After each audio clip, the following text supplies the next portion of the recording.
everybody to the regular Bellevue City Council meeting for May 16th, 2022. Before we get started, I have two things I want to talk about. First of all, I'm very proud of our Newport High School team who was crowned national champions in the world's largest student rocketry competition over the weekend. This is an amazing achievement. The Newport High School team received the top score at the American Rocketry Challenge and will now go on to represent the United States in the International Rocketry Challenge this summer, taking place at one of the world's top aerospace shows outside of London. Come on. That's great. They exemplify our community focus areas of education, innovation, and technology. I just, it's so fitting that our city, which actually had the most patents issued during COVID of any city in the United States, would have a team like this. It's wonderful. Very proud of that. On a sadder note, we've had some tragedies in our nation of late, violent tragedies, and I've asked Councilmember Barksdale if he would like to read. All right, thank you, Mayor.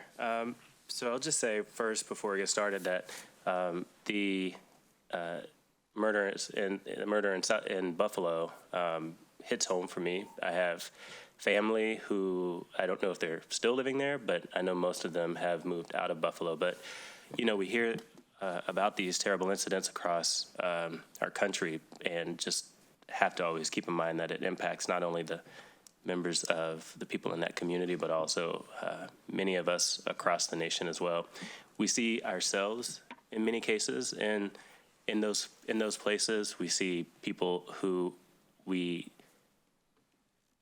are like us, who just, we don't understand why these sort of hate crimes happen, and it brings the uncertainty of, who's next, where is next, and are we or people that we know, our family, our friends, our loved ones, trying to understand if we're ever at risk, because these are random acts. So I'll just say this was 10 community members in a predominantly black neighborhood. A grocery store were killed in the New York attack, and one person from a Taiwanese church congregation in a separate shooting in LA. And this Buffalo shooting is the deadliest mass shooting in the U.S. this year. And as we've probably heard, that these are attacks that were either racially and or politically motivated.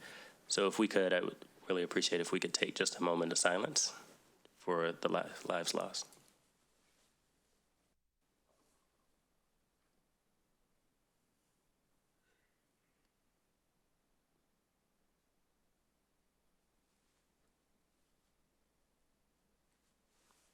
Thank you.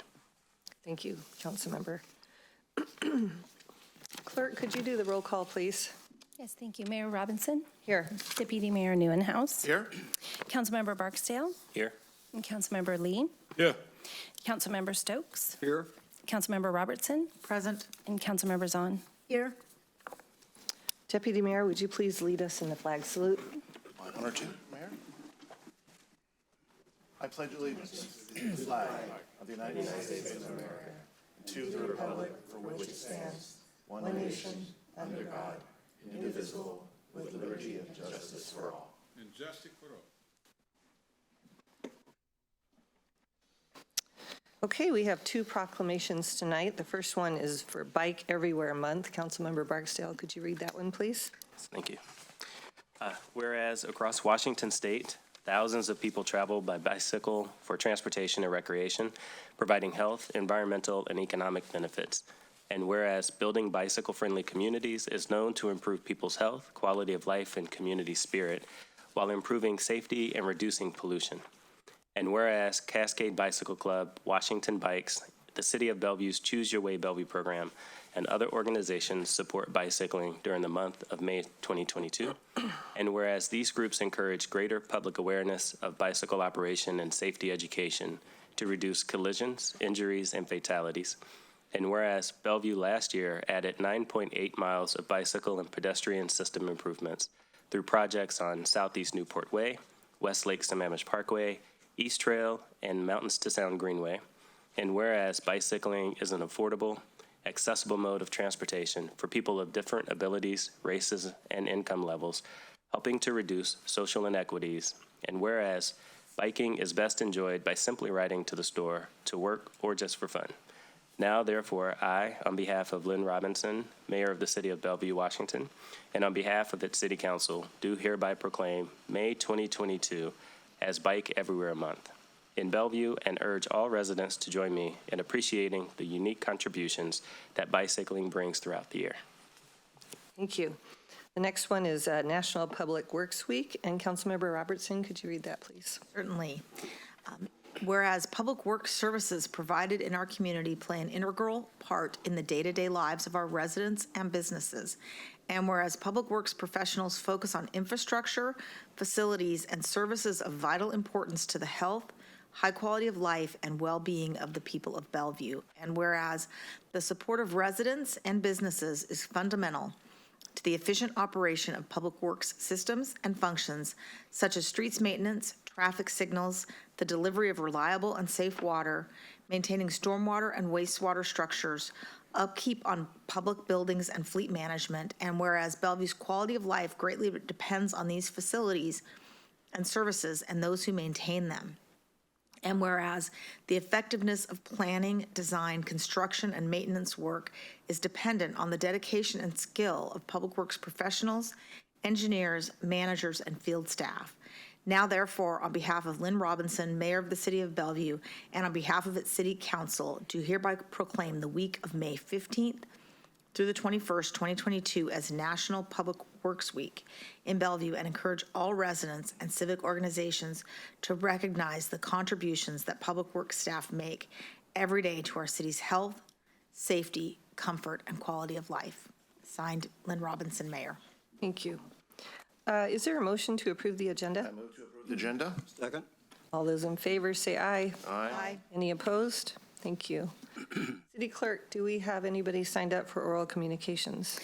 Yes, Mayor, thank you. There are 11 registered speakers tonight. However, several of the speakers are here on the same topic, on the same side. So just as a reminder to folks, oral communications is for a period of no longer than 30 minutes, and speakers will be allowed up to 3 minutes to make their comments to the council.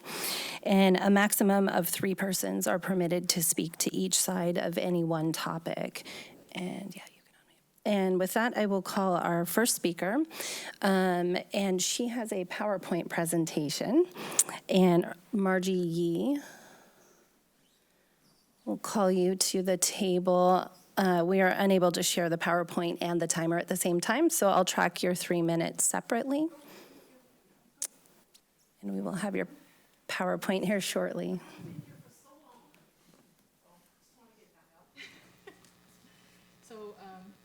Good evening, member of the council. Good evening, city manager and city staff. Thank you for the opportunity to speaking here tonight. I'm here to show my support and encourage everyone to come together to build a cross-cultural center. You have my PowerPoint already. It's a collection of stories that I gathered from our community in support of this community center. I won't go into each the story. I think you already probably read some of it, and anyone who's interested, I would love to share it afterwards. I actually prepared my story in the slide. But shortly after that, after I sent it to you, I realized that I have a whole different story that I would like to share in person. So this is a very personal story. It really talks about getting together and discover new experience. When I first moved here, I know no one, but I was very fortunate to meet Mr. Rashad Kazi. Rashad was a world traveler. He was born in Bangladesh. Growing up, he lived in many different countries from South Asia to Europe. When I met Rashad, he just moved from California to Washington State for work. Rashad, we all call him Mr. Q, is famous for his dinner parties. My first invitation to his dinner party was an evening of hot pot with about 10 to 12 guests. Long story short, Joydeep and I found each other doing this encounter. And I believe most of you, if not all of you, know who Joydeep Hazrai is. He's my husband. And over the years, we met, we got married, and we made Bellevue our home. So each dinner at Mr. Q's kitchen, everyone gets involved, cooking, chopping. If you don't know, someone will teach you. And it's a gathering that I learned how to make the Vietnamese spring roll. I also experienced this big pot of noodle dish that consists of 30 ingredients. And again, we all pitch in by cutting, lots of cutting, if you know about Asian cooking, lots of preparation. Once the dish is, it's actually a cold noodle dish with sauce. Once you complete that, you stand around the dish, you use your chopstick, you start tossing, right? And the word will say, everyone will say, lao, lao, lao. It really meaning digging in, right? So this is celebrated every year during the New Year time in Malaysia. Ms. Yee, Yes. my apologies, your 3 minutes has expired. So I think this kind of space is very different. You know, he brought us together, and it feels like a second home to me. Again, I want to call out, it's different because when you go to a theater event or, let's say, performance. Ms. Yee, my apologies, we have to move on to the next speaker. Could you please email us the rest The of what rest you're of the going to tell story, us, the yes. rest of the story, because we all want to hear the end of the story. Sorry. That's okay. But 3 minutes. Thank you very much. Okay, and the next speaker is Mason G.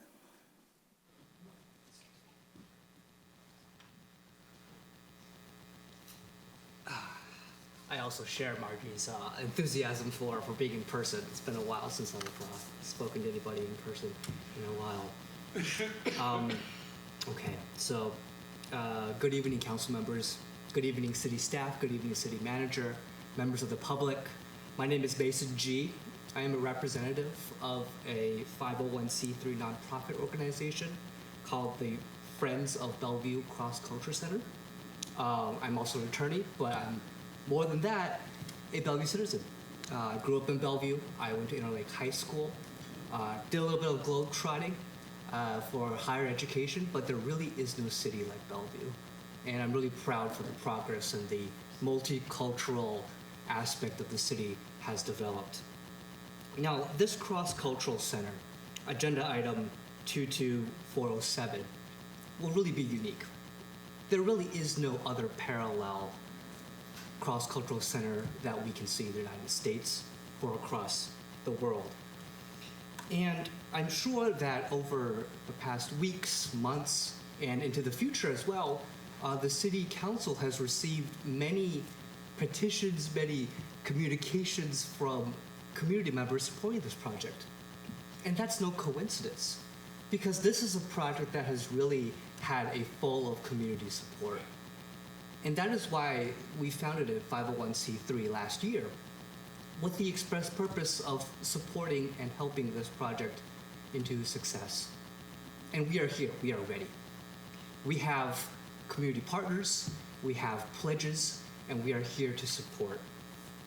Now I want to close with a little bit more perspective on how monumental this project will be. For the better part of 5 years, I worked at the United Nations. I was a delegate for the Republic of Seychelles, a small island country off the coast of Africa, negotiating international treaties. And you might be surprised to hear that actually the most productive moments of my UN experience were actually over coffee at the UN Cafe. It wasn't where the lights or where all the pomp and circumstance happened. It was those heart-to-heart conversations that I had with a Senegalese delegate or the ambassador from South Korea. We would just have that over coffee. And that is exactly the purpose of what this Cross-Cultural Center seeks to do. It seeks to take the best parts of that United Nations experience, bring it to Bellevue, and make it that really bridge-building, cross-cultural communication experience for us all. And I think it's really just so important to all of us in the community, from different ethnic groups, from different cultural backgrounds, to have a safe space, to have those kinds of in-depth dialogues and those opportunities to make our stories heard and to give that space to the community to do that. And so we at the Friends of Bellevue Cross-Cultural Center strongly recommend that the council move forward with its support on this project. Thank you so much. Thank you, Mr. G. The next speaker on the list is Debbie Lacey, who's joining us virtually. Ms. Lacey, can you hear me? Yes, thank you. Your time begins now. Thank you. I'm Debbie Lacey, the founder and executive director for Eastside for All, a nonprofit race and social justice advocacy organization based here in East King County. We launched in 2019. Prior to that, about 20 years ago, I co-founded the Eastside Refugee and Immigrant Coalition. I've been a strong supporter of the Cross-Cultural Center for several years now, along with many others, many of you here, and I'm grateful to the council and staff for this multi-year feasibility study. In the draft summary report, recommendations include, quote, the city could lead a process to identify a lead nonprofit organization to become the project champion, end quote. The draft report indicates that this lead nonprofit will formally define the mission and vision, partnering with the city in a community-led, city-supported process. Later, the report says the city may also consider dedicated startup capacity building funding for one nonprofit organization to specifically work towards cross-cultural center development. I encourage the city to make this leadership role an open RFP process where organizations come forward with their proposals, qualifications, resources, and identified community support. If the city identifies a lead nonprofit organization without an open and transparent process, it risks a lack of trust and broad support, jeopardizing the effort. There must be a diverse representative group led by an organization that has the capacity, experience, and relationships required to convene and facilitate this very important process. I urge Bellevue to embody cross-cultural practices and values in its next steps, ensuring that there's broad inclusion and warm invitations to communities that tend to be underrepresented in community engagement processes. This should not be a case of majority rules, but a prioritization of communities who have the least access to gathering spaces and whose voices are often overlooked or dismissed. Without this shared understanding and intentionality, Bellevue risks losing the chance to pioneer something truly innovative and in line with its vision from 8 years ago. While cross-cultural programming is an important element, something that wasn't adequately articulated in the draft study summary is the prioritization of a physical cross-cultural space. Rather than being solely about the programs and events that happen, the center would be a mission-centered physical space designed, built, and operated to fulfill the mission. Current facilities are maxed out. Bellevue has determined that based on population alone, the city is in need of 2 additional community centers. However, the main issue is that existing facilities, the people who manage them, and the people who currently offer programming are not experienced in cross-cultural spaces or activities. I fully appreciate the realistic options outlined for funding in this endeavor, and I'm optimistic that Bellevue can move forward with this vision in a way that honors the city's hopes for the future. I believe that we do have the resources and community will to make it happen, and really again stress that there's an open process for identifying the Cross-Cultural Center's leadership. Thank you very much. Thank you, Ms. Lacey. The next speaker is here in person, and that is Alex Zimmerman.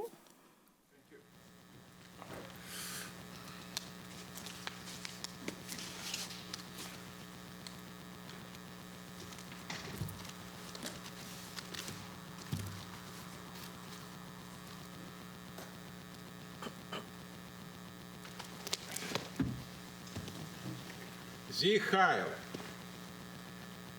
Damn Nazi fascist mob banditum. My name is Alex Zimmerman. What is I once spoke today about something that is unique? I don't think so. It's have a knowledge in American history. First, for 2 years, you build something like a concentration camp. What is right now 300 million Americans look like a slab in zombie.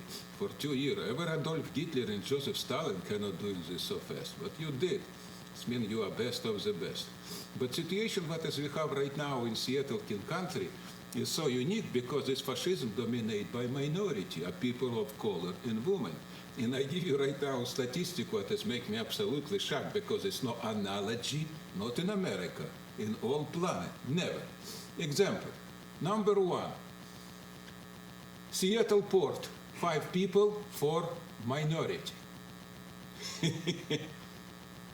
School, 6 council school boarder, 6 women. Seattle, 5 council Latina who represent only 7%. It's very interesting. And 6 women. Yes, is exact. In here, look, it's on one-party system, Democrat. So this is pure fascism. What is I want to explain to people who don't understand why it's going on? Guys, this not simple only minority contract with Democrat mafia, what is controlled, elite, Democrat elite. This a chance destroy American middle class. And middle class is almost white. This is exactly what they try doing right now. And what is happening right now is it's not simple because gas right now $5. With Trump we have $2. Right now, 5. Why? Because oil company make every month $100 billion. Price for housing, you know what it means, for last 6 years, double apartment. Food, for almost for 1 year, triple. I never see like this before in my life. You understand what is I'm talking? So what is you doing here? This fascism, what is you have?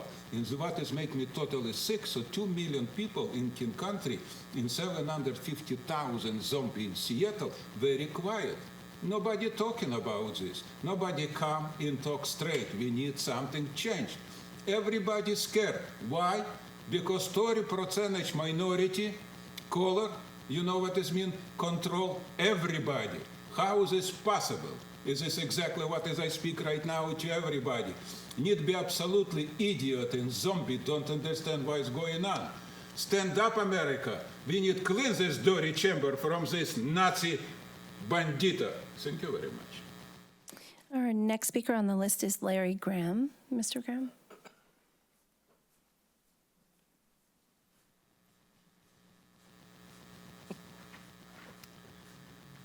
Good evening.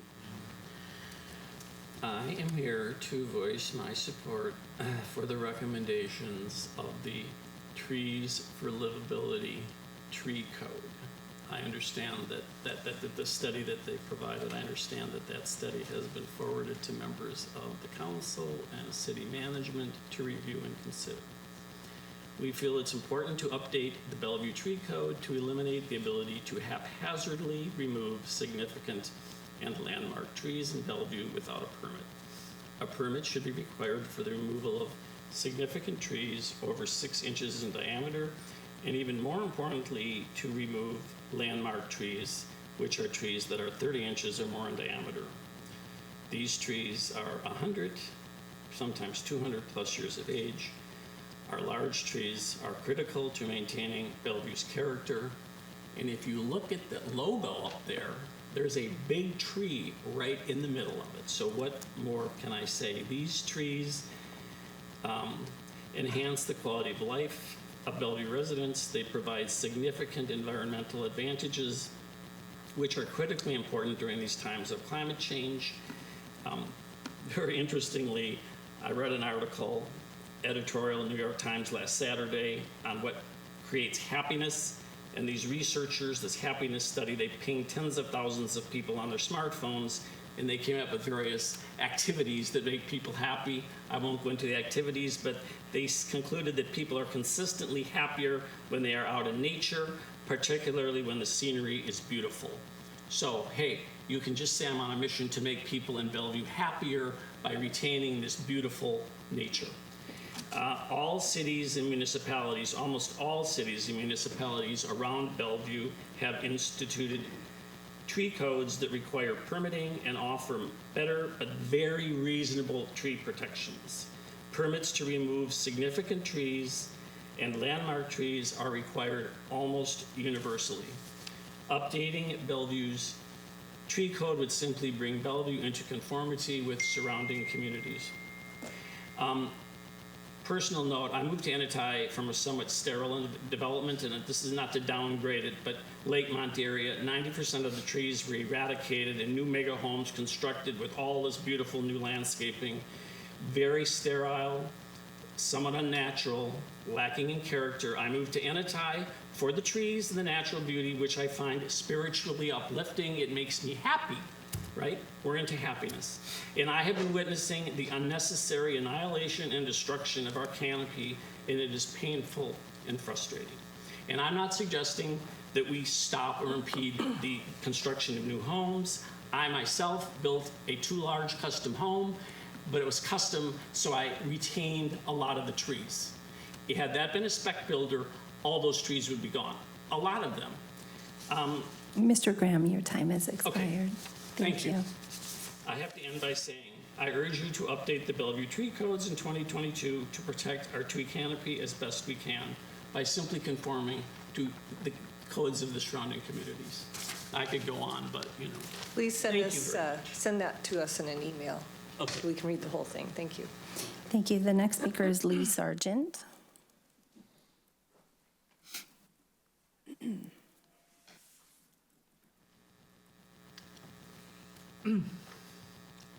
I've been before you once or twice before, but I would like to share again my concerns about the tree canopy and the trees. My name's Lee Sargent. I live over in Sherwood Forest, and basically I happen to be the president of the community club. And I also am interested and concerned about the trees for livability because of the fact that I've been there in the last few weeks watching people have their trees cut down on lots that are across from them. And they sit there with the, talk about being happy, it's not. And they always worry about how it's going to affect them. Some of my residents have said, hey, what's it going to do to the trees that I have? They depend on one another. I have to say, I can't answer that question, but I do know that the thing about it is that I don't represent every member of Sherwood Forest, because some people probably agree with what's going on. But I have to admit, I haven't met any of those. When I walk through Sherwood Forest, I've met a lot of people that come up to me and say, what's going on here? Why is this being torn down? Why are these trees being moved out? The latest one at Northeast 27th and 162nd. They're going, the whole property is going to be a building. Where are you going to put in those trees that are going to make up for it? And that's becoming a common thing. The other thing I would mention, and it comes out about the fact that the surrounding communities all have stiffer tree codes. Where do you think the developers are going to go when they can't build the big houses and wipe out the trees? I guess Bellevue's an excellent target, isn't it? It certainly seems like they're pretty active in our area, which they haven't been quite as active in the past. I would like to say that I think that everything's going to work out great, but I think even by the time that if you do something, if you change this, it won't be for a while before it happens, right? Because it takes a while to understand. But I want you to understand, we've got to do it now. We've got to start doing it now, or you don't have to worry about finding trees. Grass will be even obsolete in a lot of the towns that I see, or a lot of the houses that I see. Thank you for your time. Thank you. The next speaker is Heidi Dean.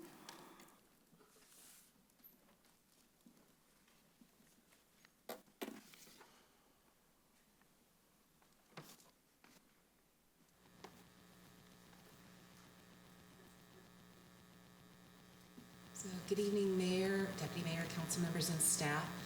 I wanted to thank all of the staff members and council members who showed up on Saturday for the Neighborhoods Conference. After 2 long years of being isolated from our sister neighborhoods, it was really nice to be able to gather with other Bellevue residents and staff for education and brainstorming. I attended workshops on civic engagement, hybrid government, reimagining retail, and I took the East Rail tour. All were done very professionally, and I think my fellow attendees were just as pleased as I was, so thank you. My dad taught me that when someone does something right, you should acknowledge that, and especially when what they do right, it has a positive impact upon you. And with that in mind, I wanted to publicly acknowledge and thank Edward Butterfield, the Public-Private Partnership Manager for Community Development. The Reimagining Retail in Bellevue workshop that he and his colleague, whose name I did not remember, I apologize, it was really fantastic. Not only was there discussion about the major commercial centers in the city, but also the smaller neighborhood districts, and you know that I really appreciated that part. The air in the room was electric with the enthusiasm of the attendees, including Patrick Bannon from the Downtown Bellevue Association. I appreciated Edward's leadership with the discussion and keeping it on track while maintaining the resident-driven focus. I loved his use of the term ecosystem when I brought up the interdependence of the businesses in any commercial district, but particularly in the neighborhood districts. I really get the feeling that Edward gets it, and that was very reassuring to me. You know, I've been coming down here to City Hall for almost 10 years on behalf of my neighborhood commercial district, and quite frankly, that was the first time that I actually felt heard. I'm grateful to Edward and his team, and I look forward to working with them and any other retail-focused partners on returning the Newport Hills Shopping Center to a vibrant and commercial center full of small, local businesses serving the needs and interests of our community. Thank you for allowing me to speak. Thank you, Ms. Dean. The next 3 registered speakers were going to comment in support of the Multicultural Cross-Cultural Center, and we have reached 3 speakers on that topic already. So with that, I'll call our final speaker, who is Eva Collins, and she is joining us virtually. Ms. Collins, can you hear me?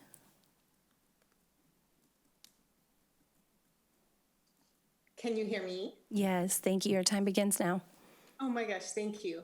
Well, good evening, council members, and thank you so much for this opportunity. I appreciate the virtual option, so thank you. And I just have a very quick message of gratitude. My name is Eva Collins, and I work in the Bellevue School District and serve in the role of Deputy Superintendent on the instructional side. And I'm here this evening just to thank you for your generous support of Eastside Pathways, the backbone, and ultimately the entire Eastside Pathways partnership. The city's support of this community partnership helps ensure that all stakeholders, individuals, public, private, and nonprofit organizations work not in isolation, but together to ensure that equitable pathways are available for kids, youth, young adults, step-by-step, cradle to career, especially for those most impacted by current systems. And because of this partnership and our aligned work, the Bellevue School District is working to examine our own practices and behaviors, especially in the areas of early learning, mental health, racial equity, in order to break down the systemic barriers that we know exist for our kids and young adults.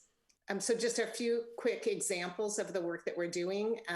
One of the collaboratives is an early learning collaborative that works with several dozen early learning providers from health and education, and really focusing this year on working with our Latinx community to improve systems and increase access to supports and services. There's also a Mindset, Essential Skills and Habits collaborative that's really focused on high school students' mental health and social emotional well-being, and a racial equity collaborative that is working with organizations to examine their own practices and remove barriers for employees and the communities they serve.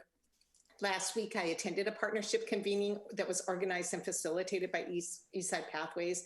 And within the first hour, I was able to make a connection with a community leader from the group Africans on the East Side. And we've already scheduled a time to meet and talk about our common goals and perhaps work together on some initiatives. So it's these types of community connections that strengthen our educational system and all of the services that we provide for people of our community. So thank you again for your continued support. Thank you, Ms. Collins, and that does reach the end of our pre-registered list. We do have a few minutes left of oral communications. I'd ask if there's anyone present with us this evening that would like to make comment to the council. Please raise your hand, and in addition, if you are connected virtually, if you would like to make comment, please raise your hand and go ahead and come up. If you can come, if you can come forward to the table and state your name for the record.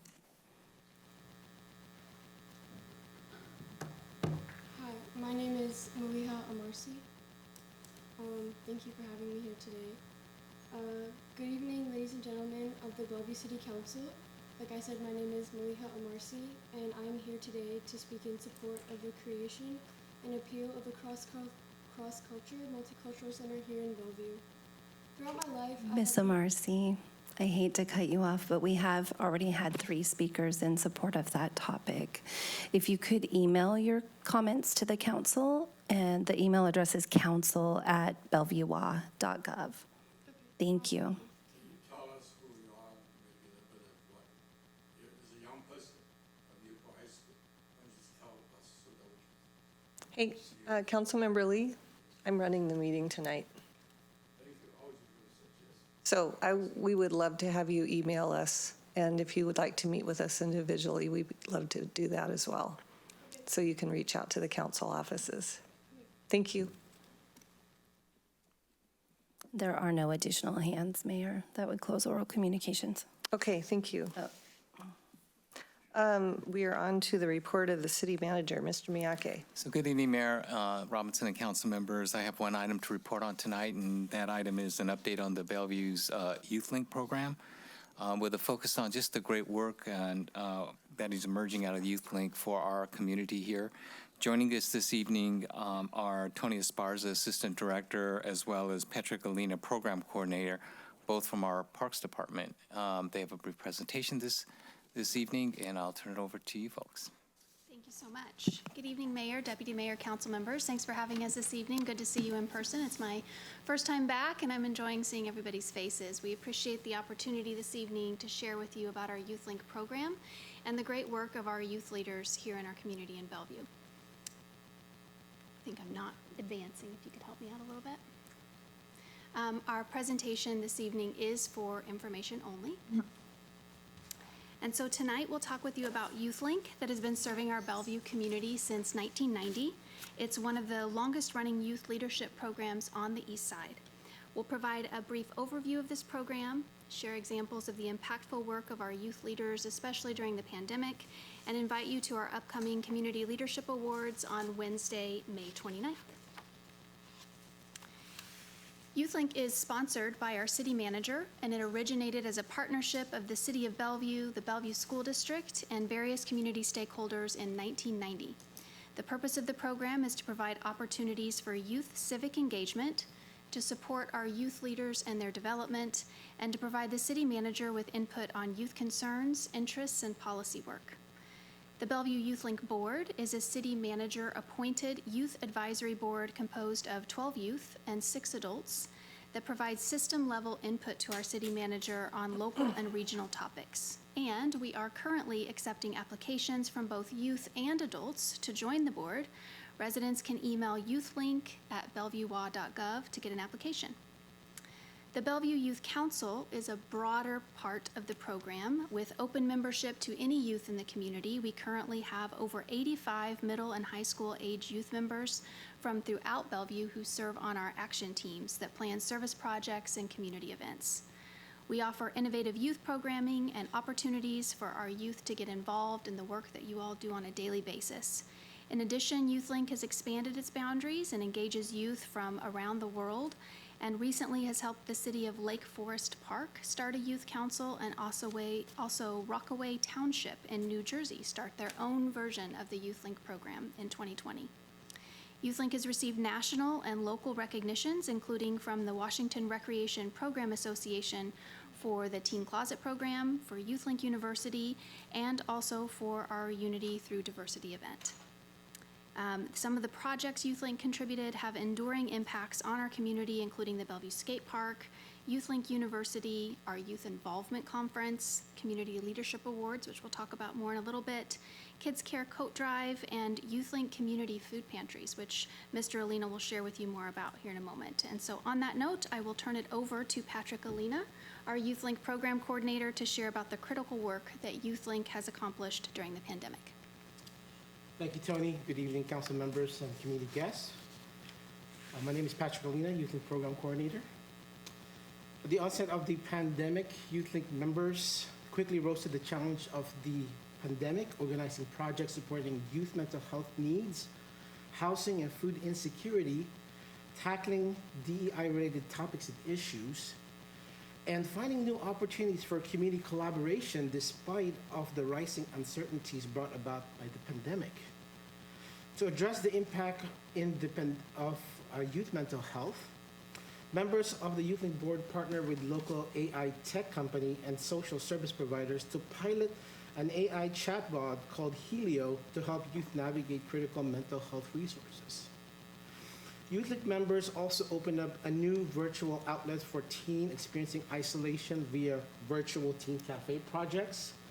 With Youth Eastside Services, students also saw a growing need to support other students with virtual tutoring. Our youth leaders also identified the need to provide appropriate information and resources to our diverse community about COVID-19 and available vaccinations.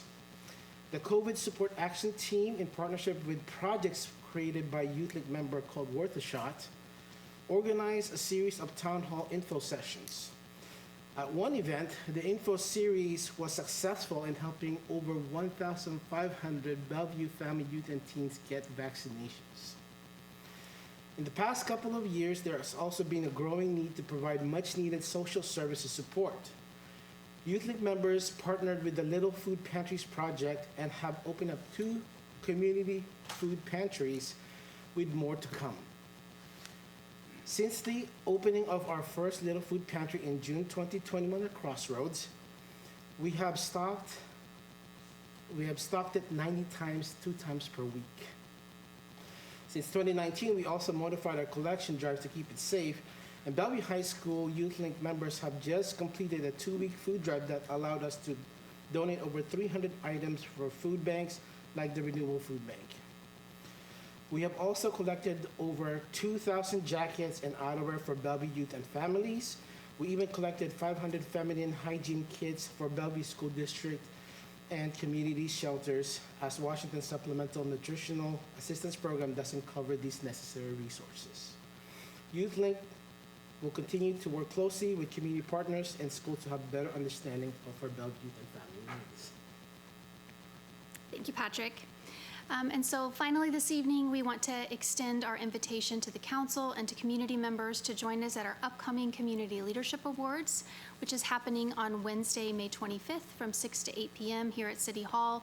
We're happy to be rehosting this event that was suspended during the pandemic, but that was prior an annual event. This event celebrates citywide youth and provides recognition for diverse forms of youth leadership, community service, allyship, advocacy, diversity, equity, inclusion, and social justice work. All of our youth nominees and award winners will be recognized during the program. We acknowledge with you that our youth are important leaders in our community and are making vital contributions to our city every day to help us to ensure that each youth can thrive in Bellevue. Thank you so much for the opportunity to share, and thank you to the City Manager, Brad Miyake, for sponsoring this important work. Thank you. That's a wonderful presentation. And we have Councilmember Barksdale here, who's our council liaison to YouthLink. I'm going to give him a chance to speak as well. All right. Thank you. Thank you, Mayor.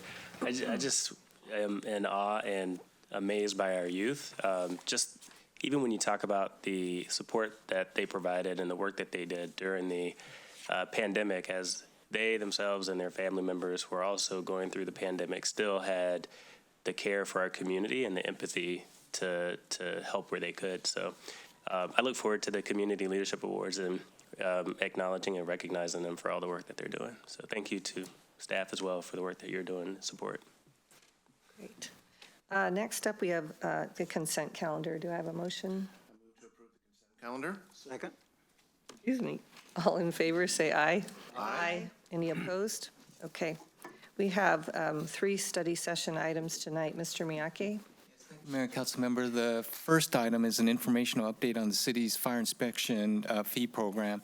And just by way of background, the council, as part of the 2018 budget, authorized an increase in fire fees, inspection fees, as well as staffing in response to the growth in residential and commercial development activity.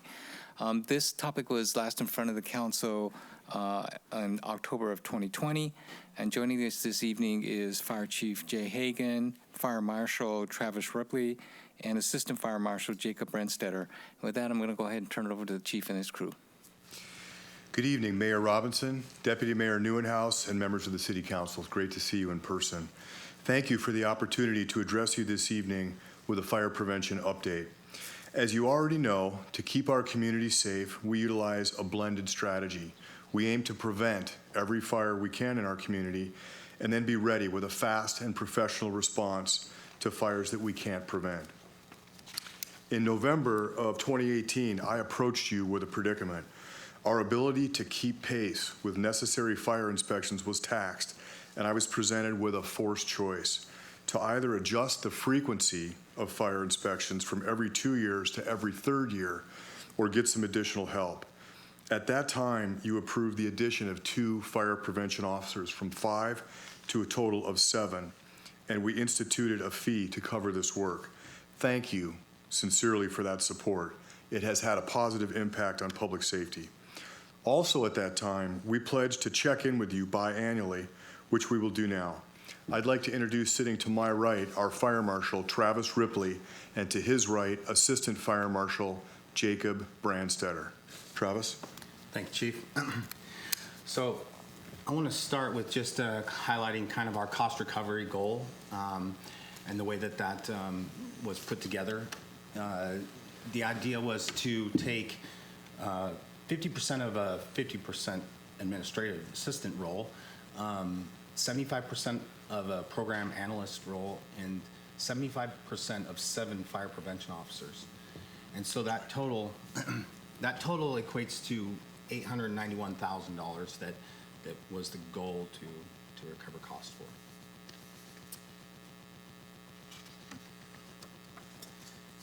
In the next slide, this highlights where we got with our inspections completed over the last 6 years. So years 17, 18, and 19 were previous to the ordinance adoption. And in 2020, we started initially. You'll see that we didn't quite get to our 100% objective in 2020, primarily due to COVID kind of issues, actually getting in touch with much of the business community, trying to get into places that weren't being occupied at that time, created quite some challenge.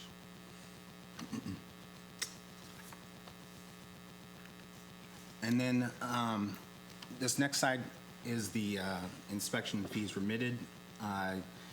So you'll see that that lines up in 2020, a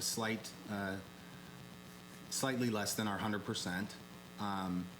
In 2021, we got up to 731,000 at 100%. And we are projecting in 2020 this year to get up to $812,000.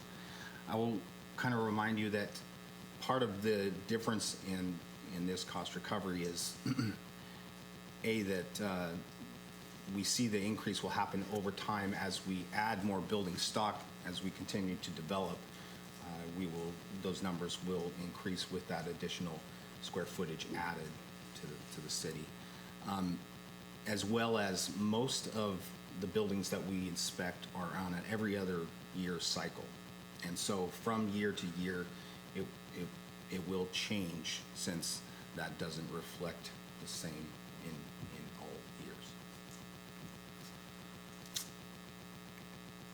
years. So the next one, I wanted to just kind of point out some successes that we've had over this 2-year period since starting the ordinance. We moved, with help of IT, we've moved to paperless inspection software, where we are tracking all the inspections that we do.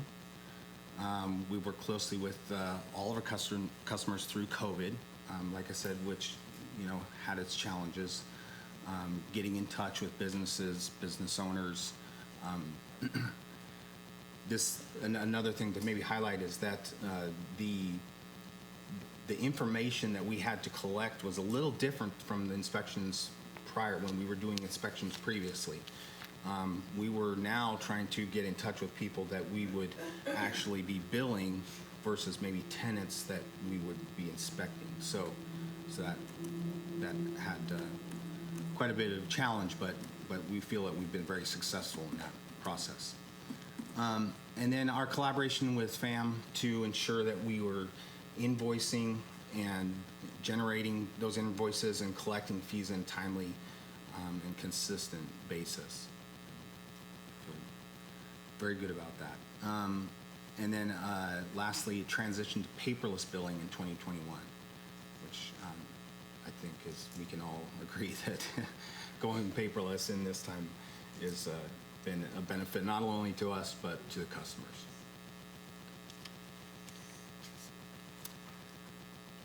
Ongoing improvements, things that we're looking forward to, is to continue collecting better building information. This just helps us as we go on, saves a lot of time. We're not chasing our tail trying to find this stuff.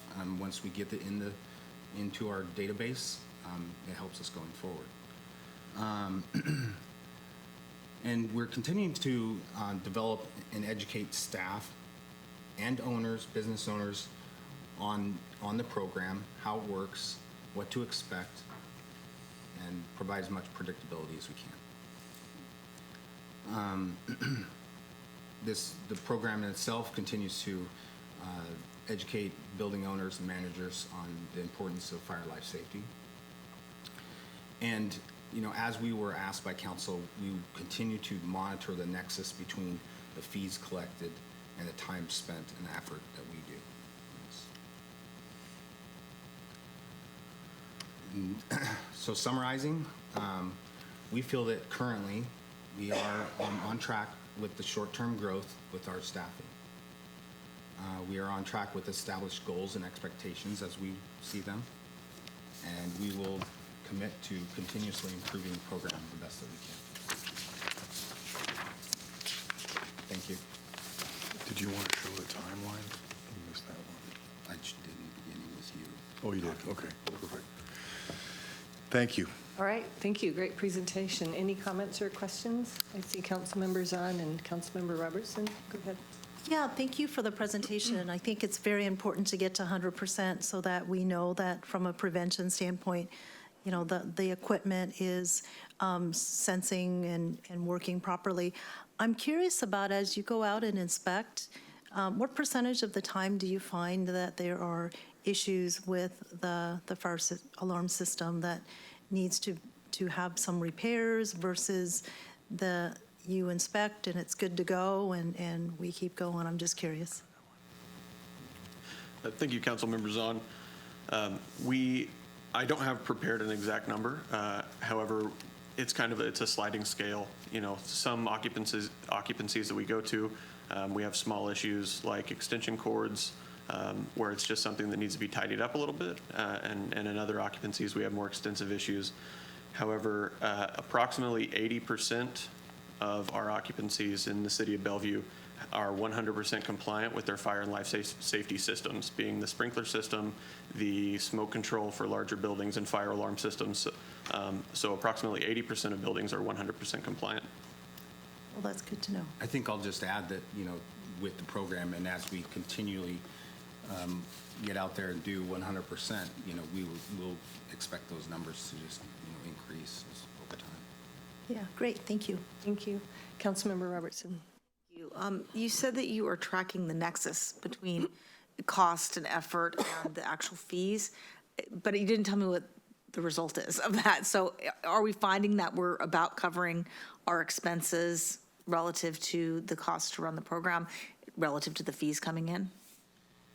Yeah, I think that those, in the two slides as I previously shown, with the goal of 891,000, we're expecting this year to be at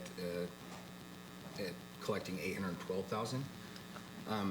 I think one of the messages, council had given early on in this program was to make sure that we weren't over collecting, and that's what we have done, and making sure. We've also, over time, in 2020, when we were here, highlighted some of the changes that we had done just in the model to relate the time spent to those occupancy types. So we had made some tweaks to everything, to what we thought better reflected the time spent and what the customer was paying. It sounds like we're collecting about 90% of our costs then. Don't know if that will be a budget issue, Chief Hagan, this year, but I'd like this program to support itself to the extent we can in a feasible way that's fair to the building owners. So maybe think about that. So, and then I love the online paperless systems that you're coming up with. I think that makes it easier for everybody. And it also gives us information about building owners. So if there is an emergency response, we have the information right in our system on how to contact those folks. So I think that that's really important for public safety. One question is, was there any other things that you found during COVID when you had to modify how you did things? I don't know if you did any of those like video inspections or anything. I know building officials were doing that in many cities. If there was any other efficiencies you found in operations aside from what you listed? Well, we actually did. We offered some services of videos, especially to inspection companies who were doing work, particularly. We also, for fire drills, we've been offering, we continue to offer them to do a more virtual model, including Bellevue City Hall has taken advantage of that as well. So, great. Thank you. Really happy to hear the progress of the program. Councilmember Lee. Thank you, Madam Mayor. It's a great program. Obviously, it's for safety. We want to shoot for 100%, but the key is I just have two concerns. When you find that is deficiency, what do? Do you help them how to rectify it, fix it, or you just say, hey, you got to fix it? I think you have to prove value to the people that you're inspecting, right? The people who have problems, obviously, you already provide them a value. But maybe this following that is what assistance can you give them to fix it? That's the first question. Second question, following this is that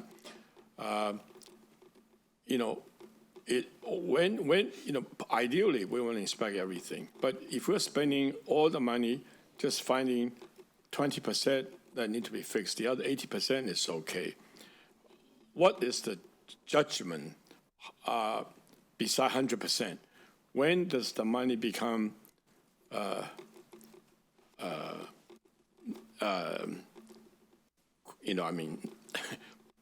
what's the word?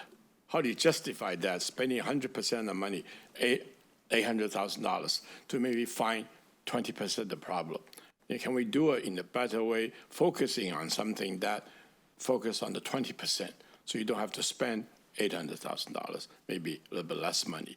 Is it possible? I'm just raising that as a question. Why don't you take number one, I'll take number two. Yeah, thank you, Chief. Councilmember Lee. So the first question I heard was, are we educating business owners and building owners on how to fix or prevent these issues down the line? And we are. There's the 5 E's of accident prevention, of which one is education and enforcement. Engineering is typically handled before the building is built, but we do both education and enforcement. And when training new fire prevention officers and new fire inspectors, we encourage them strongly and train them to not just enforce the code, but to educate building and business owners on why it's important and how to prevent these issues down the line. If we find an issue in a building, that maybe is recurring, we do absolutely take the time to, pull the building or business owner aside and educate them on how to prevent it going forward. I'll add that customers will have opportunities to correct it in multiple fashions. If it's more severe, then we may go re-inspect. If it's not, maybe to the previous point, we will let them confirm that the correction is made. And they could send that in either picture form to us or something like that. Councilmember Lee, thank you for your question. I wanted to reiterate that our original mandate in the ordinance was to collect roughly 3/4 of the cost of the program. And so that's, Councilmember Robertson, I wanted to follow back and let you understand that it's not a dollar for dollar proposition, because it was kind of an experiment at the time, but it's working well. And sir, I also want to let you know that we did meet with business leaders about a year into the program, and they told us some really intelligent stuff. First of all, they wanted to be responsible for the billing, and then they would pass those fees on to their tenants. And so we wanted to deal direct with them. We made that change. And we also learned that something like a giant parking garage, it's huge square footage, but we can expect it in 15 minutes. And so that was generating a higher bill, and it didn't seem like, the level of effort was matching. So we made an adjustment there. And also, Councilmember Barksdale, I know you're concerned with mom and pop shops, and like a barber shop, we can inspect that and, almost from the doorway, and same thing. So we made an adjustment there as well. So we're learning as we go. We're attentive to the needs of the community, and we pledge to be back here on a routine basis if the fees or the dollars being generated seem to get out of whack. So thank you for the questions. Okay, great. Thank you very much. With that, we're going to take a 10-minute break and reconvene at 7:15.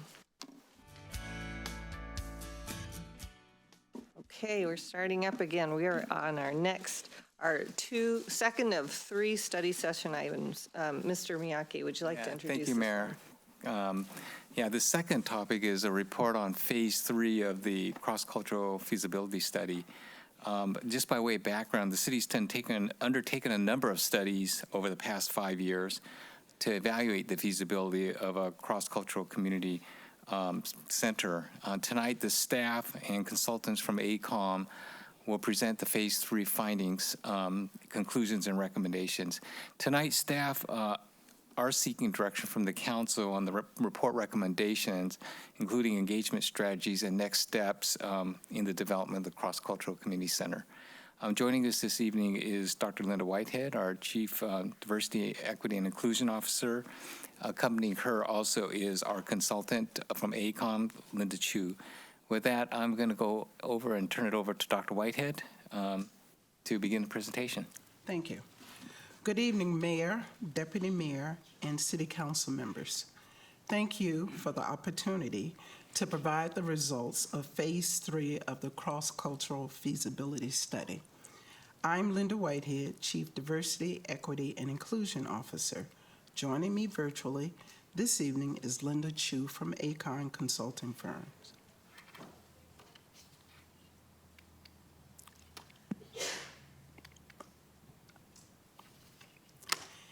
Here is the direction we are seeking from you this evening. Direct staff to move forward with programming for cross-cultural activities in the city's community centers and with our community partners, and direct staff to identify community partners for future cross-cultural center. We have 3 agenda items tonight. Background information, we will provide the background regarding the work completed to date, hear from ACON consultant, and thirdly, discuss next steps. Background information. Phase 1, public outreach study. Its underlying purpose was to engage Bellevue community members, to assess interest and cross-cultural programming and facilities. Phase 1 study was completed 2018.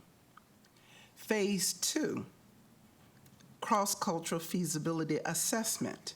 The purpose was to assess community needs and interests, an evaluation of site, a discussion of possible development and operating models, and an illustrated building program and financial costs. Phase 2 study was completed 2020. This brings us to Phase 3, which we will present to you this evening. Phase 3 purpose was to explore the vision of providing space and program dedicated to cross-cultural engagement. This study was completed April of this year. Phase 3 study scope will be described in detail by Akon during this presentation. We will now hear from Linda Chu. Thank you, Linda. And good evening, Mayor Robinson, Deputy Mayor Newhouse, and council members. Thank you so much for the opportunity to speak with you tonight about our work evaluating feasibility of cross-cultural center. I also want to personally thank you for making accommodations for remote participation. I do appreciate it. Listening to Councilmember Barksdale's comments at the beginning of the meeting, I think we can all appreciate the particular relevance and importance of cross-cultural engagement in today's context. As you know, our initial phase of feasibility work was intended to be more exploratory in nature, conducting preliminary analysis on a wide range of feasibility issues. So now let's review what we did as part of this broader and more in-depth feasibility analysis. Next slide, please. So during our work across these two phases, we conducted over 100 interviews or conversations with stakeholders, including community members, possible partners, nonprofit organizations, educational institutions, cultural facilities, the corporate and development community, city council members, and city staff. We also conducted a survey of potential facility users. We sent the survey out to over 90 people and included language encouraging people to share the survey. We received over 60 responses, which were all very thorough and thoughtful. We completed benchmarking related to models for the development, operations, and governance of cultural centers, reviewing close to 30 cultural centers as part of our work. We also updated much of the information that was in the first phase feasibility study around demographic trends, site analysis, and the evaluation of existing supply from our first phase. So based upon all of this, we developed an illustrative program for a cross-cultural center and completed a non-site specific building test fit.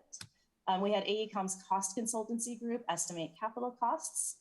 We developed an operating pro forma for the facility, and we assessed feasibility across 4 core areas and developed an implementation strategy with short and long-term steps.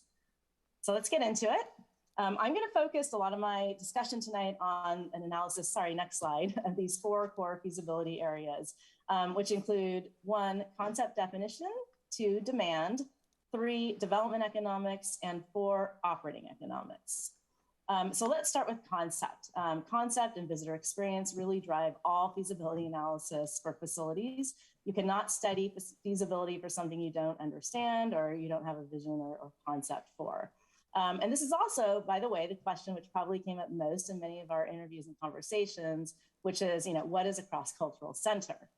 Now, the specific vision ultimately should be expressed by a mission statement developed by the entity that will own or operate this, working with the community. But having said this, let me summarize what we understand today as the vision for this and what we are evaluating.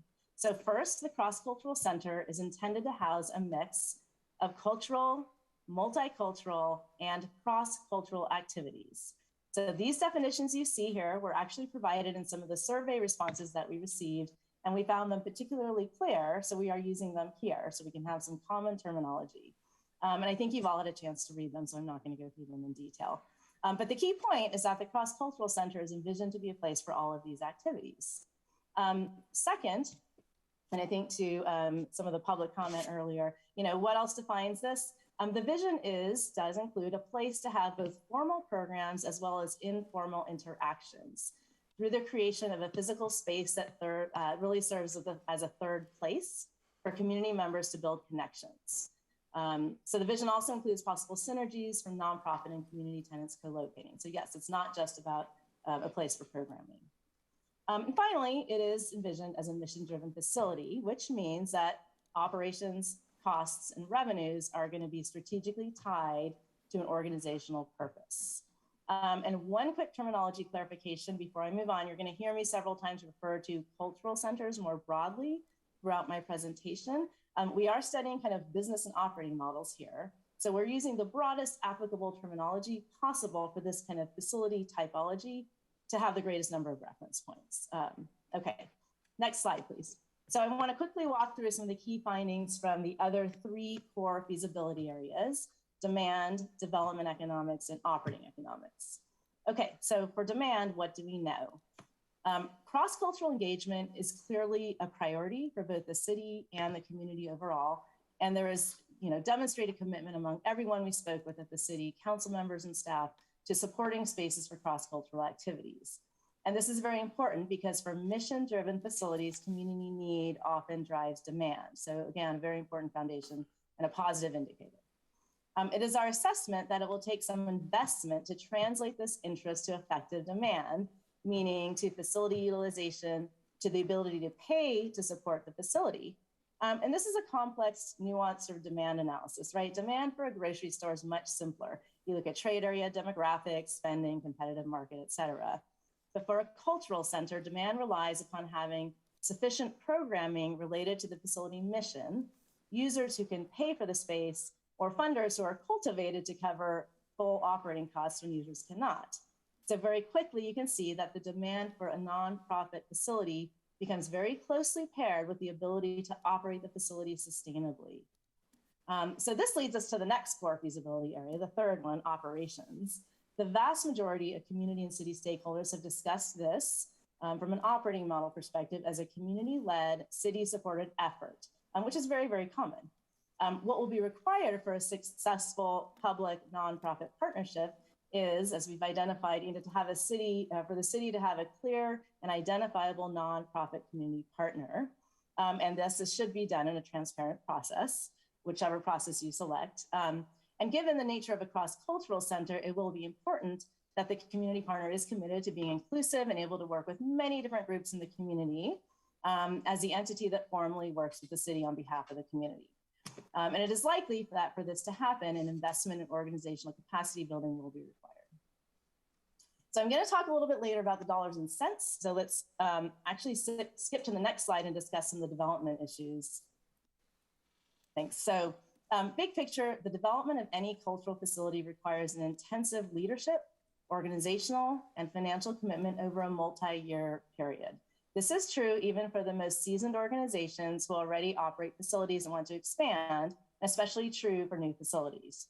And even if you have funding for development costs, feasibility decisions about a cultural center should be determined by the ability to operate it sustainably and successfully so that it will thrive. And I want to repeat this because it's very, very important. The ability to operate a facility should drive overall project feasibility decisions. And this often requires an investment in organizational capacity.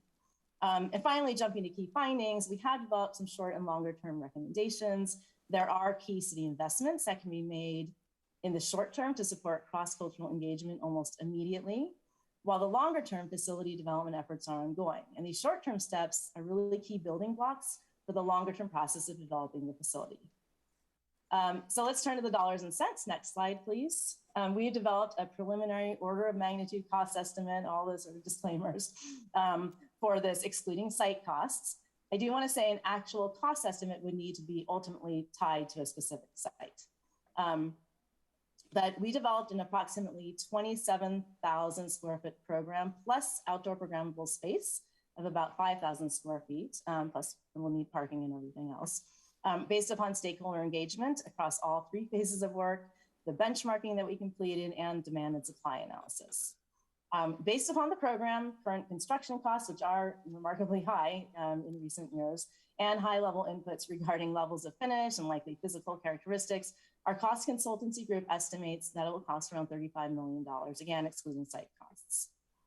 The vast majority of all cultural centers are funded in one of 4 ways, which are shown here. So nonprofit capital campaign, city funding, some sort of real estate partnership or developer incentive, or in some more rare cases, they're an angel donor, which can be public or private, but it's certainly hard to plan for. And a lot of times there's a combination of all of these funding sources. Next slide, please. But as I've said, decisions around feasibility should be driven by operating economics. So what are these? Based on the program, we estimate it will cost around $1.9 million to operate this.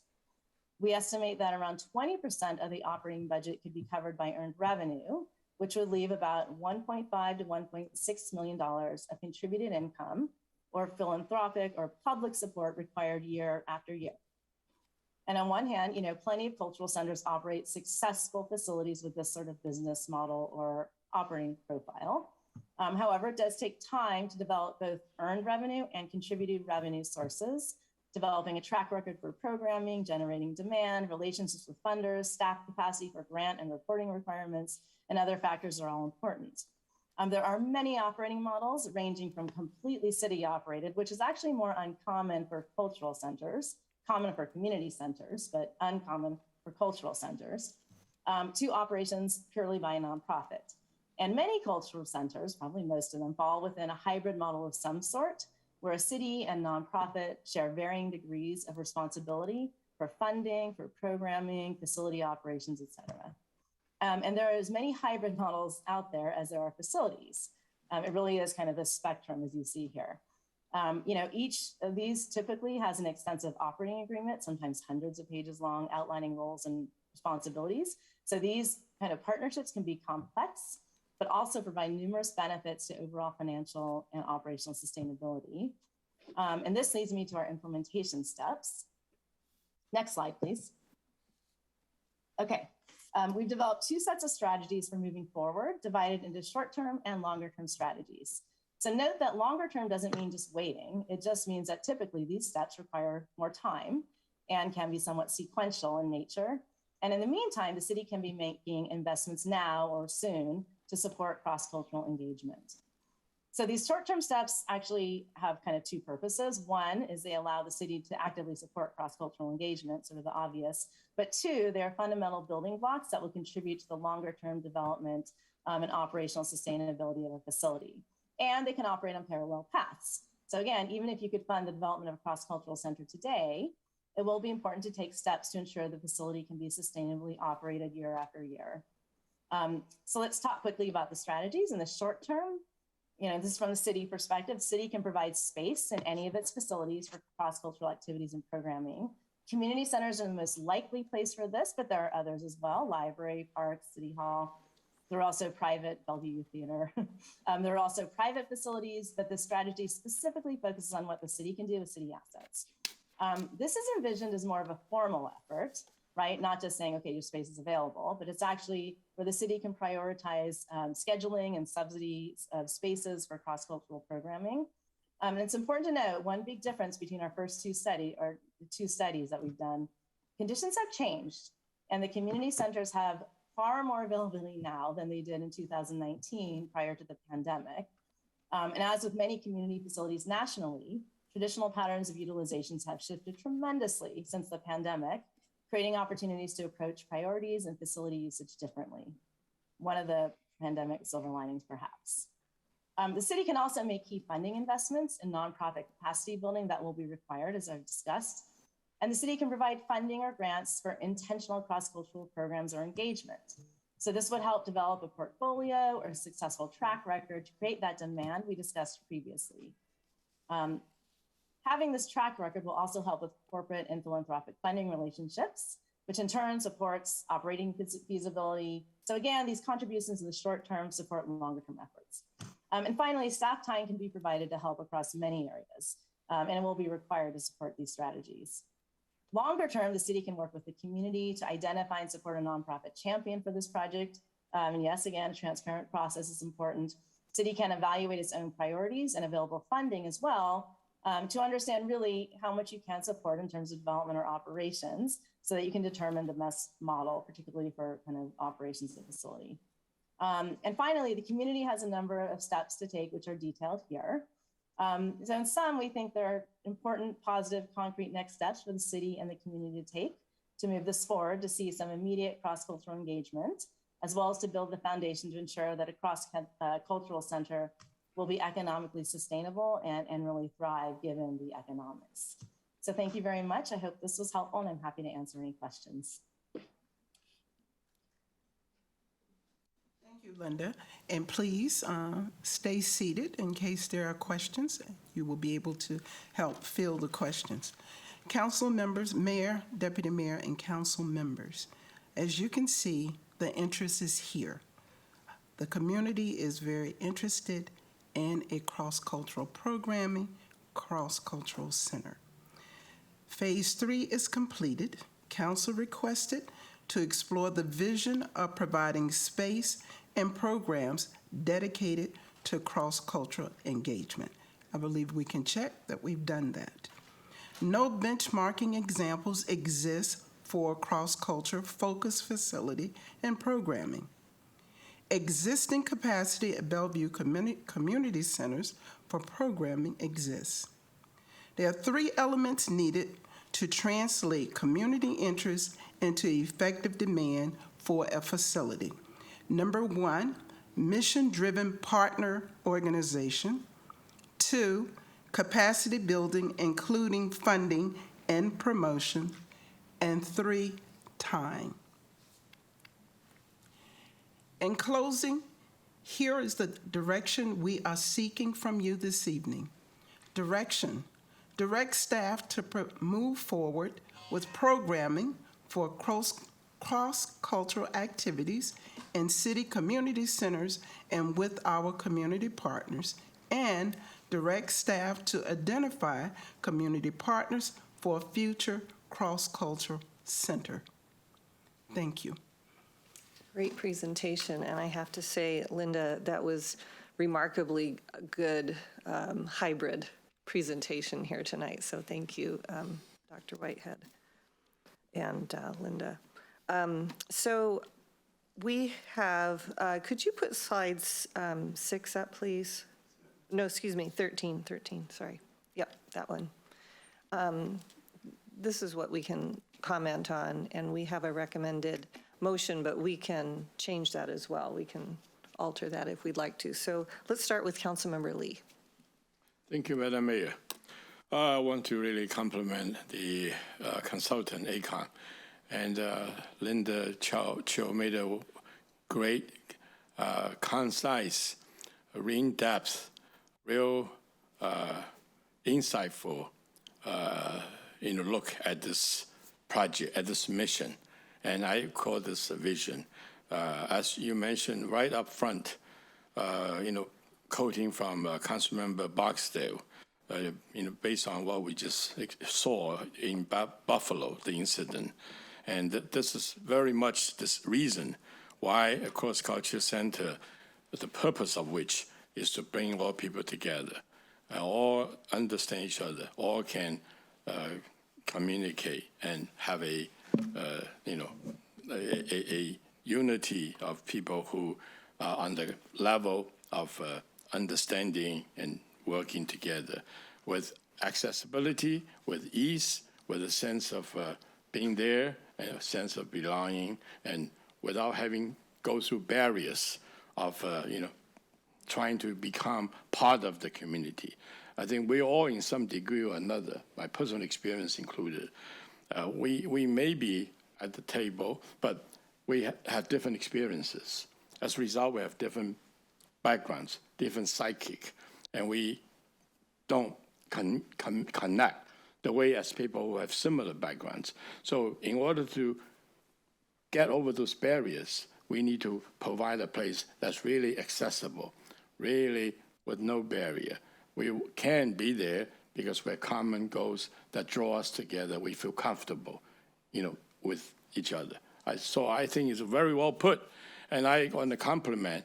The one thing I really aim at is that we need to have a facility, we need to have a space like this to accomplish the goal, the vision, and the mission that we all are hungry for.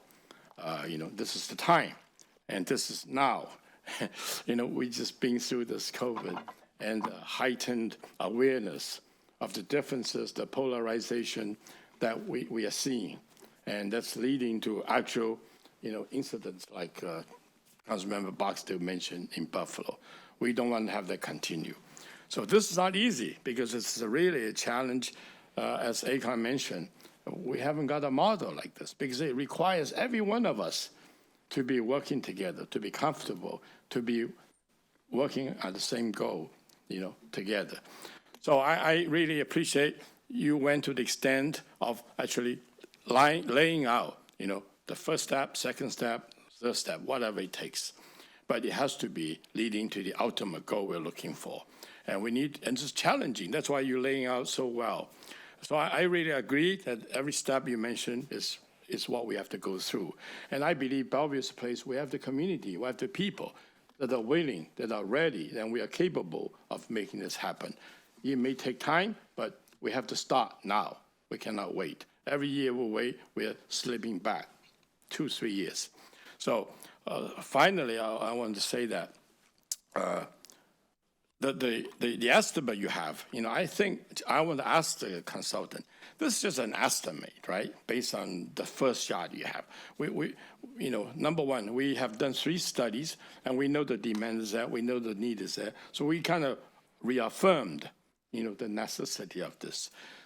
But the step you lay down to have a community center, that is something that is yet to be determined, right? You just make an estimate roughly. But I think the community, you mentioned one of the key is community-led, and it's partner. Partner includes the city, other people that will be as part of the partner. We would determine, or that they would determine what this would be exactly and what it take and what it is. I assume that's the case, right? So I'm not going to go into asking you why 27,000 square feet, why is $35 million, but that will be yet to come. And that's something we need to be ready for. And that's something we need to begin, and so we can get there. Is that right, Linda? Yeah, the 27,000 square feet, I think, is a reasonable number in the right range. That is very typical of many of these centers and based upon the specific spaces that the community was interested in. The cost estimate, it is an order of magnitude estimate, but it was developed by our cost consultancy group. I myself was a bit surprised by it, but I think then I've seen several other cost estimates recently, and just due to the increased cost of construction recently, costs, I do believe the cost estimate is probably the right order of magnitude that you'd want to plan for. Okay, thank you. So I will end. I thank Mayor for letting me say it. In my, thinking about this for the last 5 years, actually, when we have the project going on, obviously it's before then, I've talked to lots of folks, and I think they all share the same vision, same mission. I've talked to people, private companies and businesses, and they're very supportive. And I probably am not at liberty, I should not say who they are, but I think we have very strong support indication from businesses, corporations, that because most of the employees, high-tech employees in our city, in our region, they have a lot of employees from all over the world. Culture is the big thing, and they want to have their employee to feel safe, feel they belong here, feel that they can have the maximum production and do the best they can for a place, a country, and people that they belong to. So I think there's no hesitation of the opportunity, no opportunity, that if we work at it, if we support it, if the city gets behind it, we can make this happen. Thank you, Madam. Thank you. Thank you. I'm going to go next because I have an idea I'd like council to comment on when they give their own comments.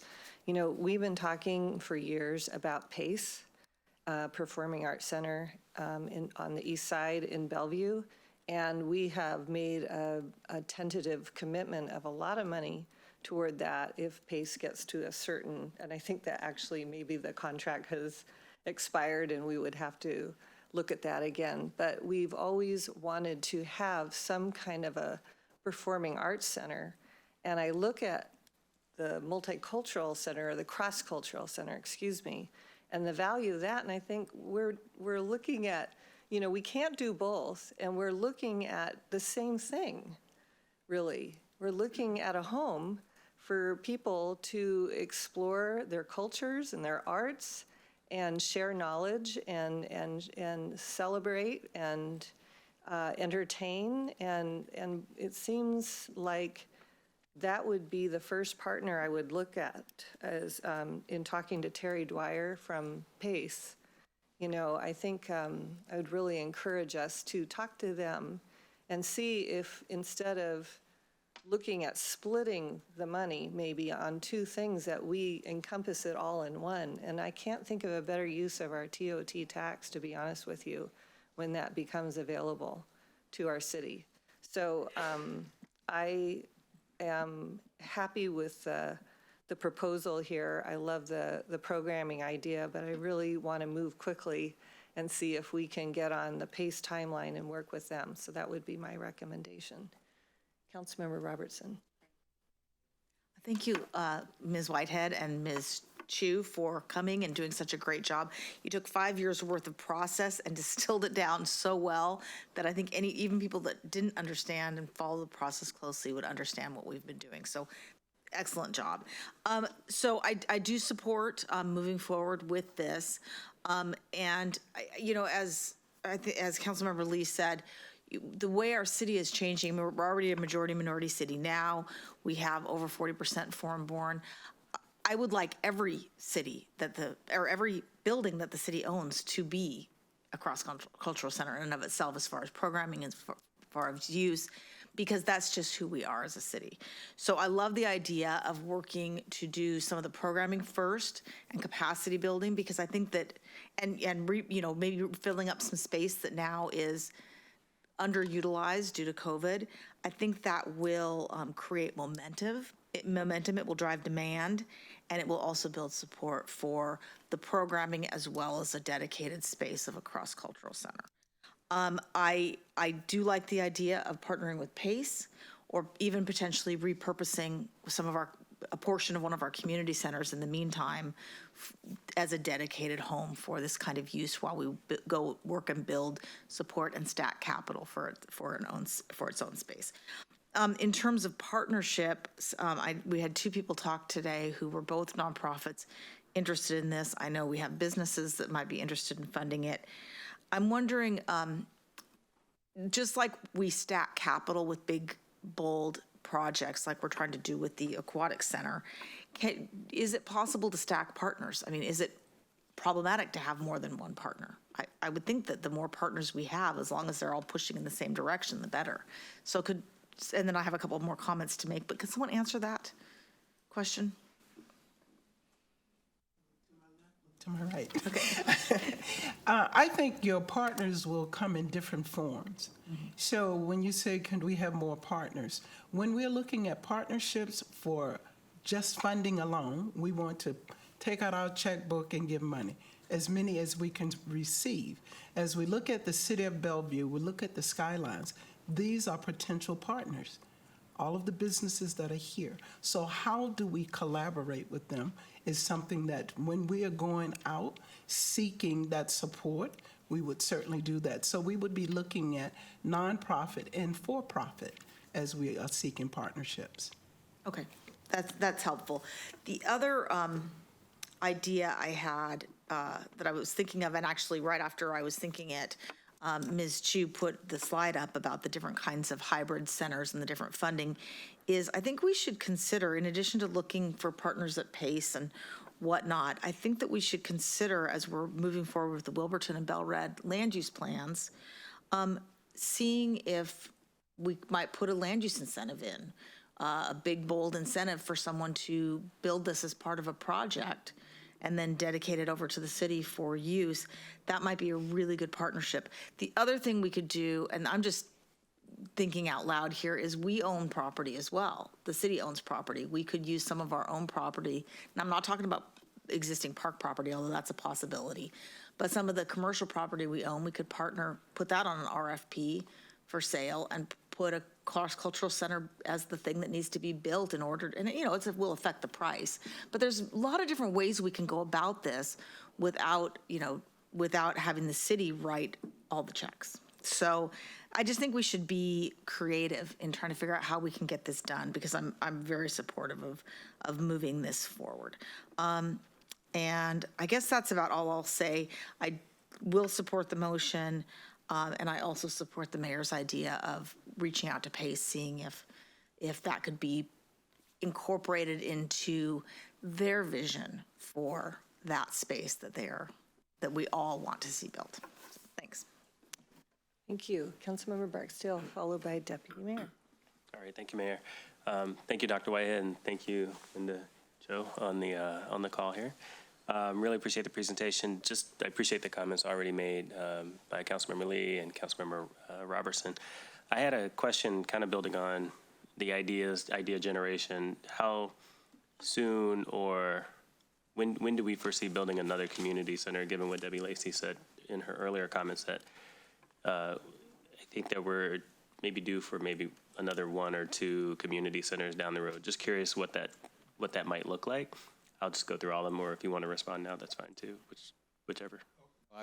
We're just taking questions. I don't have an answer for you tonight. Okay, all right. Just curious as part of the ideas of where we might have a community cross-cultural center. I think, so I also agree with the next steps in terms of the motion. I would just say as we start looking at what we share, I would say generally I appreciate the hybrid approach where there's the investment by the community as well as investment by the city. I would just say in terms of governance, I would also think about what that looks like from a hybrid perspective. So whichever nonprofit we go with, just making sure that as a cross-cultural center and a nonprofit, that we make sure that it also, from a governance perspective, has a board that represents the diversity in the community and the people that we're serving. And so I like the next step as well of looking at programming current spaces to get a sense of what the opportunities are. So thank you. Thank you. Deputy Mayor, followed by Councilmember Zahn. Thank you, Mayor. Yes, Dr. Whitehead and Linda Chu, thank you so much for the great presentation. As Councilmember Robertson said, yes, you did a great job distilling 5 years of data and studies into a very succinct presentation tonight, so thank you. I'm very enthusiastic about this cross-cultural center and really appreciate Councilmember Lee bringing this forward to this point, as well as thank you to all the community members, not just tonight, who spoke up with interest and excitement and enthusiasm for this, but for all the many years that they've spoken up. I mean, we have heard it loud and clear. I think at this point, it's let's get going. But at the same time, we want to approach it in a very thoughtful manner. Really appreciate your recommendations and next steps. The biggest thing for me is which I thought continually came through in the presentation was the sustainability piece.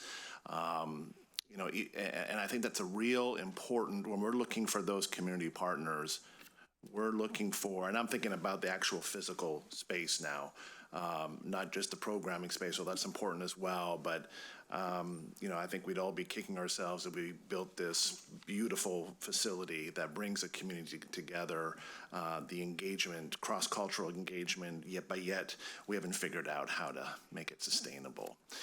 So one question that I did have, and Ms. Chu, I think it would be for you, could you please explain to us a little bit more about your assumptions on the and I don't have the slide right in front of me right now about the revenue. I think it was something like $300,000 to $500,000 a year. Is that generated through ticket sales, food, admission? Can you expand on that? Plus, can you expand on maybe some creative ways that other centers have used in order to generate revenue? Just curious if you have any examples of ways that they've been able to generate revenue beyond the $300,000 to $400,000. Can you touch on that for a moment? Sure. I think so. Earned revenue, I guess I'll say 2 things about it. So one, in terms of the composition, it does include nonprofit leases, so leases with either nonprofit or community users for leasing space, either on a long-term or a shorter-term basis, like co-working space.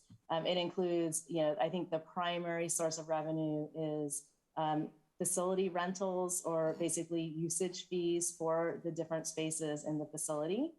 And then there's other kind of ancillary income as well. And, depending on what ultimately is built, there may be some additional opportunities. I will say in a community like Bellevue, with Bellevue's demographics, in general, a community facility that's nicely designed and depending on site, could probably generate a higher percentage of earned revenue.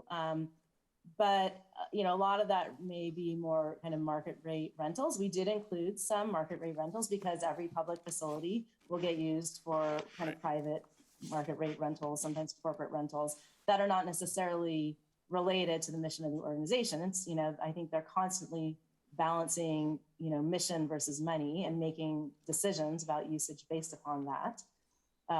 So I think, there's potential to be higher, but there's always the consideration of what's the impact on the ability of the facility to serve the original mission of the organization. Exactly. So that's why we were very conservative in that. So 20%, I think, would be the minimum. In terms of creative ways, people often look to, depending on your site, you might have a real estate tenant or some kind of other commercial tenant that could help provide kind of a steady source of income. Sometimes, you can see some sorts of other sources, but generally speaking, for these types of facilities, it's all about facility usage fees, tenant leases, or some kind of operating agreement. The hybrid models can include regular funding, non-competitive funding from cities. So that's one option. And then sometimes, some sort of a dedicated financing source too. Okay, thank you for providing that additional color. In terms of some of the comments made by my colleagues so far, yes, I think everything should be on the table right now. I like the idea of partnering with PACE, either short-term or long-term. So certainly would like to have staff follow up on that. I think a land use incentive is a great idea from Councilmember Robertson, as well as looking at any other potential city property. I think at this point, everything should be on the table in terms of different options of moving this forward. So again, very in favor of moving this motion forward tonight, and look forward to next steps. Thank you. Thank you. Councilmember Zahn, followed by Councilmember Stokes. Yeah, thank you. So thank you, Linda, and the community for all of the engagement. I think this is a really exciting time, and we did hear the community loud and clear that there's been a need and a desire and a demand for this. And I would say, well over 10 years, because my understanding is that this concept was embedded within the diversity advantage plan back in 2014. And so we know that the community has been, I'm going to say, patiently waiting for us to get to this point where both in terms of the short term as well as the long term and the importance of that cross-cultural engagement of both programming and space. Really, earlier I heard the word third place, right? I think it's really important, especially in light of, all of the ways that we need to connect now as a community. So I support both the short term and the long term. I do have some thoughts, and as I'm listening to my colleagues, I would start out by saying all creative, innovative options on the table. So I was glad to see that the short-term one does not only say community centers, because I think the draft version, the ask was to look at community centers, and I think it needs to be as broad as possible for the short term. Why not City Hall? Why not other public spaces, or even to create partnerships with libraries, schools, and other spaces so that it actually is a much broader engagement throughout the city to look at the short term. So that's one of my comments. And then on the comment about the existing capacity at community centers, I guess my only thought to that is we know that things are just opening back up. So any evaluation of capacity, I think it's not a good measure of where we are, especially when we were talking about our parks and open space planning. We talked about the fact that we're going to want more active recreation at our community centers, whether it's cricket, ping pong, pickleball, more youth spaces. So I would think that what we're seeing now as underutilization is maybe an anomaly and not something we can rely on. And then on the long term, I agree with my colleagues about let's look at all of the ways we can partner. Why not have a cross-cultural center and something else. Why not affordable housing? We've been talking about that forever, right? So how do we incentivize to do that? How do we create partnerships that are more broad? So I would recommend not just picking any one partner. So, you know, the Friends for the Cross-Cultural Center, East Side for All, PACE, East Hub, there's any number of organizations as well as large employers were talked about earlier as potential partners as well. So I would say as broad of an inclusion as possible is what I think is important.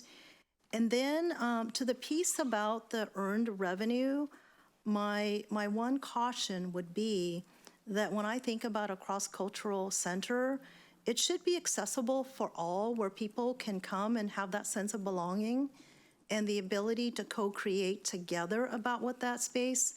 I had an opportunity to sit in on a couple of community meetings where they had a Padlet and they were imagining what a space might look like, and the word co-creation came up a lot. So I just want to make sure that as we look at this cross-cultural center, that certainly we could always look at it from a revenue generation standpoint, but I think sometimes when we use that lens, we have run into some equity issues where not everybody in Bellevue is earning the kind of income that can pay to use facilities. And so let's make sure that we don't inadvertently create a space that is not as welcoming and a sense of belonging as it can be. And then lastly, I guess I would just say that, you know, as we look at then having some seed money for capacity building or a city contribution to this cross-cultural center. I know we're not talking tonight about the Parks and Open Space levy, but we are considering that. I think it's I would recommend to my colleagues that we at least, when that discussion comes back to the council about the Parks and Open Space levy, that we talk about whether we have a placeholder around some city funding for that, because that levy is believe a 20-year levy, and so we certainly don't want to lose the opportunity for the city to have some of our own contributions of funds, whatever that might end up being with my colleagues. And when I think about partnership, you know, when we talked about the Aquatic Center, we looked at Lincoln Center, we talked about Bellevue College. Those, I think, are two very viable potential partnerships for a cross-cultural center. I mean, I'm imagining the kind of engagement we could have if we were able to partner with a college that has, right, lots of students and vibrancy. And so just want to leave all options open. Thank you. Councilmember Stokes. Well, thank you, Mayor. Yeah, I appreciate the conversation so far. And could you put the other slide back on that, please? That show, yeah, the recommendations. I want to say right at the beginning, I support these recommendations. And I think the best thing we did was add in actually steps for now and moving forward. It's an interesting issue in the sense that this is an old concept. Actually, it goes back to 1942, apparently. And and there's a statement that cross-cultural undertakings and communities are essential in a global economy. And it's been looked at more in the economy or in business as opposed to others. But the other interesting thing is nowhere has actual cross-cultural center like we're talking about has been done. There are some that are kind of similar. And I think there are a lot of reasons for that. So I'm really glad that we're looking at something that will take the concepts and the need for a cross-cultural center, but actually elevate it to something even better. Because one of the needs we have is we can come talk about culture, we can be together, and we need to do that. And we started this, here in Bellevue, 16, 17, we basically said, let's do something like this. And I think we can move from this to, we can do this. Get people together and have cross-cultural conversations, get to know each other, have this. But that's kind of a it's a lofty goal, but it's not the goal that really gets us to a multicultural city that actually engages in cultural activities, and it has places for them. Putting something sometimes just in a box and say this is it kind of puts you in the box. So whether we do a box cross-cultural development in one building, which is probably going to cost twice what we're talking about when we get to it, is something we can work on in the future. The goal is to integrate and make equity for cultures in Bellevue and the region to really understand each other, to work together and actually help the people who don't understand culture and cross-culture move forward. So this is a great step, and I think in the long run it's going to be something even better. We could build a building, and I don't quite know what, after we all work together on 5 years later, what you'd be doing. You'd probably be trying to find out some other things to keep the money going, keep the program going. And people want to get together, and they want to have performances. They want to have places they can go and have, picnics, and they can go and have cross-cultural, dinners at night and those kind of things. I think we can open this up, and this will do this. So taking this time to really look at cross-cultural engagement strategies, and then coming back later, and what do we want to do with, how do we want to make it go further? And again, by the time we get to looking 5 years out or so on looking for the building, we may decide that that's a great way to go, or we may say, well, that was yesterday's idea. What we really want to have is a community that really embraces and is cross-cultural and multicultural in itself. And it's not has to be done artificially in a sense. So I'm really excited about this, the way you've put this together. And again, I think there's nothing wrong in doing something that's never been done before, but there is a reason why it hasn't been done before. So got to keep that in balance. The last thing we want to see is, which we have an example of right now, that we've been talking about, of a performing arts center that started 20-some years ago, has spent apparently, I don't know, the latest I heard was something like $60 million, and there's nothing there. And it's because things change. So I think we're in a good spot, and I really am appreciative of the council's and everybody's comments about this and looking forward to it.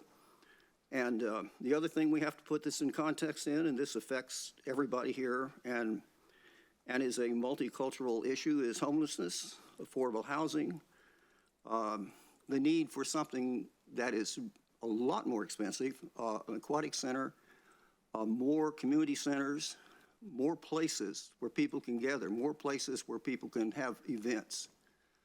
And this building could be used for multicultural, cross-cultural events. That's a big space out there. I think we can do things. And then we put ourselves in a position, if 4 or 5 years from now, we've done all this and looked at it, and I think Debbie Lacey's wise comments are to be taken into account, because we're dealing with people, and how we make it work has to be very careful and get everybody engaged on a fair basis. I think if we do that, we may end up with something that really is special. Anybody can build a building and have a facility. I think what we're looking for is more an attitude, a spirit. This is Bellevue, and this is something really, really special, and we've done it. And building a building is going to be part of it, or maybe, but just building a building for it is not the goal. The goal is to have multicultural, cross-cultural programming, events, participation in this city. And I think this puts us on the line for that. So I'm very happy to vote for this, and looking forward to us making this happen. Thank you. Okay, so would you like to make a motion, Deputy Mayor? Direct staff to move forward with programming for cross-cultural activities in the city's community centers and with our community partners, as well as identify community partners for a future cross-cultural center. All those in favor say aye. Aye. Aye. Any opposed? Great. Should we continue on? Does anybody need to take a break? Being raised, Mr. Mayor, or Madam Mayor. All right. can we just quickly spend 1 minute? I'd like to make a comment. We've kind of closed the topic because I know that. I didn't want to delay the vote. That's why I waited. If you allow me, if we can. It's a very important, major topic. Many issues are raised, many issues. We can talk about it later, or we can just quickly. I'll tell you what, we're going to take a break. We'll reconvene at 20 after. Okay. And if you'd like to talk to Dr. Whitehead about your extra issues, you may do that.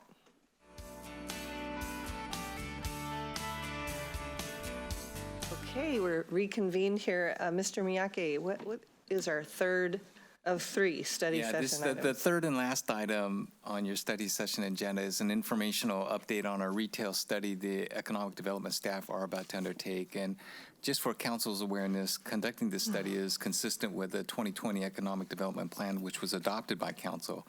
So joining us this evening is Jesse Canedo, our Assistant Director, and Edward Butterfield, Public-Private Partnership Manager, both from the Department of Community Development. Now, that I'm going to go ahead and turn it over to Jesse and Edward for the presentation to the council this evening. Again, this is an informational update. Thank you. Good evening, Mayor, Deputy Mayor, members of council. We're looking forward to tonight's presentation. As the city manager mentioned, the retail study that we're going to be talking about tonight is one of the larger elements in the ED plan. It's one of the foundational pieces. The data and the scope that Edward will walk us through tonight will unlock a lot of data and understanding and insight that will help us develop some additional tools, strategies, and programming that can help support the retail environment here in Bellevue as our community has been asking for. So we want to focus on future-focused solutions as we're working with our consultants. And as a result of tonight's discussion with the council, we hope to bring back a contract for the consultant on the consent calendar in the second half of the year. Great. Good evening, Mayor, Deputy Mayor, and council members. As mentioned, tonight's presentation is an update on the retail study scope and timeline. It is information only and no direction is requested. Our agenda tonight is to walk through some background and policy information on retail. We'll also talk about the retail study goals, the scope of work, and the specifically 5 components of that. And then as mentioned, our timeline and next steps. So the key question is, why is retail a focus? And we can all look back at March 2020 and think about how much our lives have changed and how much retail has changed in the last 2 years. Retail is based on our habits, and our habits are changing quickly from the impacts of the COVID-19 pandemic. In addition, the COVID pandemic really did impact retail locally and nationally, especially our small businesses, and expedited many of the rapid changes we're seeing on online shopping that we're already seeing, of course, with many of our Amazon and local businesses also benefiting from that. And the other thing is, why is retail focused in addition to the opportunities that retail really provides to our community? Retail gives us services for residents. It allows us to go get our pets trimmed, get our hair cut. It's also tax revenue. 32% of the tax revenue of the city is generated from our retail sales, and as demonstrated on the slide, there is a breakdown of those categories. In addition, it's placemaking. As we look at our beloved places like Old Bellevue, Crossroads, and others, it's really anchored by retail. And then tourism. We are a regional center for retail and shopping, and it really helps our retail and our tourism really adds a lot to our small business community and contributes to our vibrancy here in Bellevue. And then finally, amenities for employees. We know major employers want to come to the city because of the amenities that retail provides for them. And we really want those employees to shop and spend their dollars here in Bellevue. That's very important to us as we continue to become a job center for our region. And to add a couple of notes there with regards to the changing ecosystem that Edward started to highlight. One thing I'd like to call attention to, as well as the changes in the regional ecosystem that have happened in Bellevue over the last couple of years as well. As we look at the evolving landscape regionally, we've seen the Totem Lake area in Kirkland get redeveloped with a substantial amount of retail and housing. Similarly, downtown Redmond over the last couple of years has added a lot of space for mom and pop restaurants, local independent restaurants with a similar number of housing units. Downtown Bothell has transformed, and Woodinville has also done the Wooden Creek and Schoolyard redevelopments that bring a substantial amount consumers and space for small business into the community. And we want to understand the dynamics and how that is changing the perception of Bellevue, the need for services and retail in Bellevue. Just thinking about the Totem Lake example, before that center redeveloped and opened, residents in Kirkland, Bothell, and Woodinville had to drive to Bellevue to get to a Trader Joe's or Whole Foods or the Barnes & Noble. And now they have that closer to where they live. So that affects who comes into Bellevue at what times of day, what they come to purchase, et cetera. So we want to make sure we take a look at that because the retail is also moving closer to where people are. All of those new housing units in Bothell, in Woodinville, they create a built-in consumer base for those small mom-and-pop restaurants and retailers. And as Edward was highlighting in the pandemic, one thing we saw is people wanted to shop, they wanted to eat, so they wanted to support their neighborhood businesses. So what is that sweet spot of what we're going to call the critical mass of people that you need to support those types of restaurants and retailers in the future ecosystem that is still continuing to evolve? Great. And so all of the importance of retail, we of course have many supportive policies highlighted in your council vision 21 till 23. The economic development plan is number 1 with retail included in that. And then of course our economic development plan adopted has 6 sections. Retail is again included in that, and our comprehensive plan. As we look at our regional growth centers and our TOD urban villages, retail is really a key part of those and anchoring those.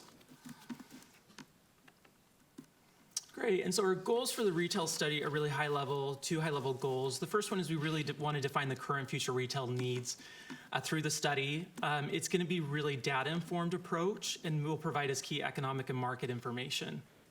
And we want to use that to develop information and strategies for working with our partners to support more robust and sustainable retail activity in Bellevue. And the second one is, of course, our diversity and equity inclusion is a core focus of ours throughout the study, particularly when we're talking about our small business community. We learned from the February update that it's very important to the council to not only understand what are the barriers for diverse businesses in Bellevue, but also reaching out to diverse businesses in our region and understanding how we can attract them to our city. And so that will be a really key important part and a goal as we move forward on this study. So we have 5 components we'll walk through really quickly. The first one is probably our most important priority for the study, and that's our retail market analysis. This is where we will really look at retail sectors that are missing in Bellevue, as it's called a retail leakage study. It literally is looking where we're leaking retail, where people are buying outside of the city, and one of our goals is to make sure that we have those services here so they shop here in Bellevue. And then we'll also be looking at current trends in the market, as Jesse mentioned. And then a square footage analysis to really look like, are we over retailed here? Are we under? And where are those areas where we're missing, especially as we look at our small business sector, mom and pop retailers? And then we'll look at regional analysis. Where is Bellevue positioned regionally? We are a regional center for retail, and we want to make sure that we're staying competitive and being a leader, which Bellevue currently is. Our next section is about district capacity building. We really want to look at how we catalyze the creation of business districts outside of downtown. Downtown's doing well. We really appreciate the leadership of the BDA for that. And we would like to look at other mechanisms, including management frameworks, implementation strategies, and others to expand these districts outside of downtown, especially as we're looking at the continued urbanization of many parts of our city. It's going to be very important. So that will be really helping us lead out on how strategies and how we go about doing that. And the next one is planning initiatives. We have a lot of exciting planning initiatives, and we've been working closely with our internal planning and development services staff. And we see a lot of overlap with the comprehensive plan, Wilburton and Bell Red planning work that is going on. And we see an opportunity to share data and also see how we can support retail, usually smaller business as part of these planning efforts. So we're excited about that. And our next is really our small businesses. This is specific as we talk about the strategies and programs to support our small business owners. Many of these strategies can include how we preserve our existing spaces, and how we create new spaces for independent retail. This could include many strategies of working directly with our property owners, working with developers, and then how we might even create programs within the city to support those small business owners and especially retail. And then target sectors, we know that we're hearing from the community that there are a lot of target sectors, including breweries, entertainment, nightlife, that the community would like to see more of. So we would like to see how we could encourage these retail uses via city program. And so this will be a really key area of our small business strategy and programs as we move forward. And then our final component is our auto sales and services. As you probably saw from the breakdown, auto sales are a huge area of our retail sales. As you can imagine, one car really adds up quickly when you're looking at our overall revenue generated from retail sales. And as we're urbanizing in Wilburton and other areas, we really do want to make sure that we are supporting more creative layouts that are compact. And it's important for us to work directly with those auto sales centers to help them with that. And we also want to preserve and grow them. We just don't want them to stay placed, but many of them, as auto sales are increasing, we could look at different methods and different ideas about how we can strategize and help them expand in their existing spaces or even build new spaces through the city. And finally, we just wanted to highlight that we have been doing a lot of stakeholder engagement. This is a list of the many groups that we've been reaching out to. Small business owners, we did make it a goal to reach out to all major districts. We've also worked with many of our CBOs, residents, as was mentioned on our Saturday community engagement activity, and then real estate brokerage community is very key to this, as are our business associations and property owners. And finally, we talk about our timeline and next steps. So we're here today, May 16th. We would like to get RFP and select a consultant in Q2, potentially in June. In Q3, we will, as Jesse mentioned, return to the council for contract approval and consent. And then Q4, maybe even earlier if we can get it in, we would like to conduct the study and commence that with the goal of maybe Q1 2023 reporting out to all of you on those findings and initial findings for the retail study. And that ends our presentation. Thank you. Great, thank you so much. So no decision here, just information, but any comments or questions from anybody? Okay, I see Councilmember Stokes, and then Robertson, Zahn, Deputy Mayor, and then you, and then probably Conrad, Councilmember Lee. Go ahead, Councilmember Stokes. Okay, thank you. Yeah, that's a very exciting report and addressing these issues. As you say, I mean, this whole change and the pandemic and all this really changed things greatly in a negative way, but I think you're looking at it from what are the positives in it and how do we deal with it, and that's good. The question I had is on the auto sales, and I know this gets into a lot of detail on it, but the market itself has changed, and again, apparently a lot of people are buying their cars online now, a lot of that, and I'm sure that's having some effect on it. But I agree with you that keeping that here as much as possible is a very important thing. And that's going to be a tough one, I think, but having the efforts for that is really good. So what you're thinking about is maybe not having the big lots where you have 300 cars sitting out there. And I wonder why they're even doing that now, because, but anyhow, things have changed a lot, but you're preparing to go with those changes in a way that keeps the business here is what it boils down to. Exactly. Yeah. So what we can offer is one of the reasons that car dealers still prefer the large flat paved lots is because it's a lot cheaper to construct. Yeah. Structured parking garages are very expensive. Right. We have a project right now that we're consulting on that is very, very expensive for parking. And so we are looking at opportunities as the city continues to redevelop, particularly with the continuing deployment of electric vehicles. That changes the relationship between a dealer and a multi-story mixed-use building, and how can we take advantage of those changes in the market? Yeah, that's great. Yeah. Well, good luck on that one. It's a tough one, but you're attacking it, so that's good. That's right. Thank you. Councilmember Robertson. Thank you. I'm really excited about this.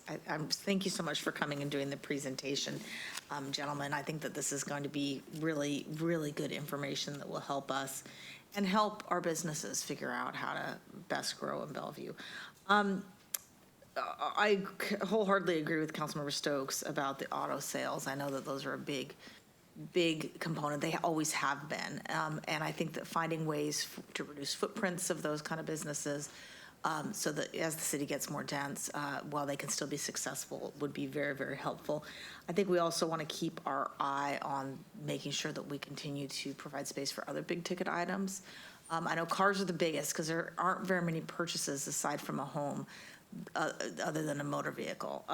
But electronics, e-bikes, appliances, all of those are things that people can purchase them online, but then they get delivered here, and as long as they're coded correctly, the sales tax will come to Bellevue. So that was my second comment, was going to be about that I think that as we gather this information, I think it would be useful to make sure that we are providing education to people, both consumers and residents, as well as businesses and builders in Bellevue, about making sure that they correctly code.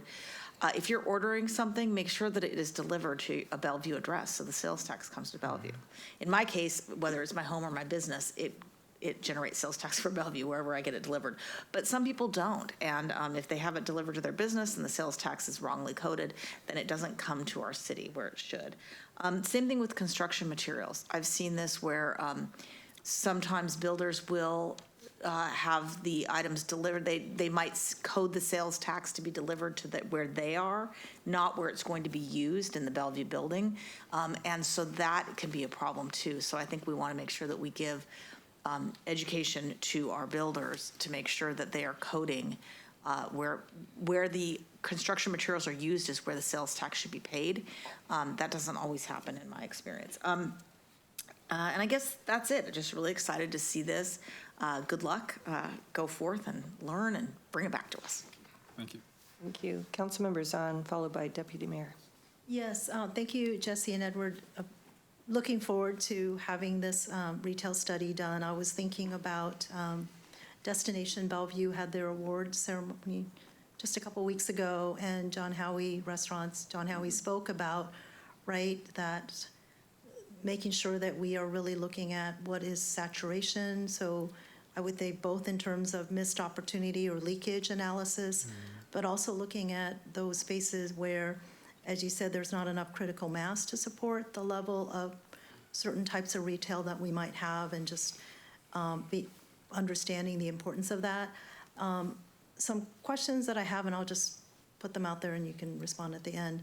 I'm wondering for these consultants, how well they can really predict what the new normal looks like post-COVID and the kind of changing habits, especially since we're not really sure what the hybrid employers are going to be doing. And so just how much of that critical mass is really available in our urban cores to support retail, and how they account for that in their analysis. And then when we say that we expect our consultants to do some work centered on DEI, I'm wondering what are some examples of that we will want to understand to make sure we're picking the right consultants to do that work for us. And understanding chains versus local small business. Definitely like the idea of micro breweries, incubators, mom and pop. I really think it feeds into the 15-minute city, walkable.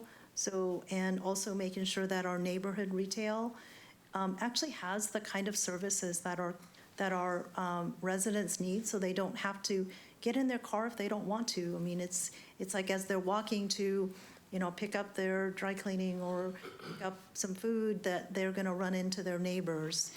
I was visiting a friend who lives in a suburb of Philadelphia, and she absolutely is in a walkable neighborhood where she says, oh, that house there, my dentist is on the main floor, and then he lives above it. So, are we really looking at all of the kind of services that our community needs, and what kind of innovations might be possible related to that?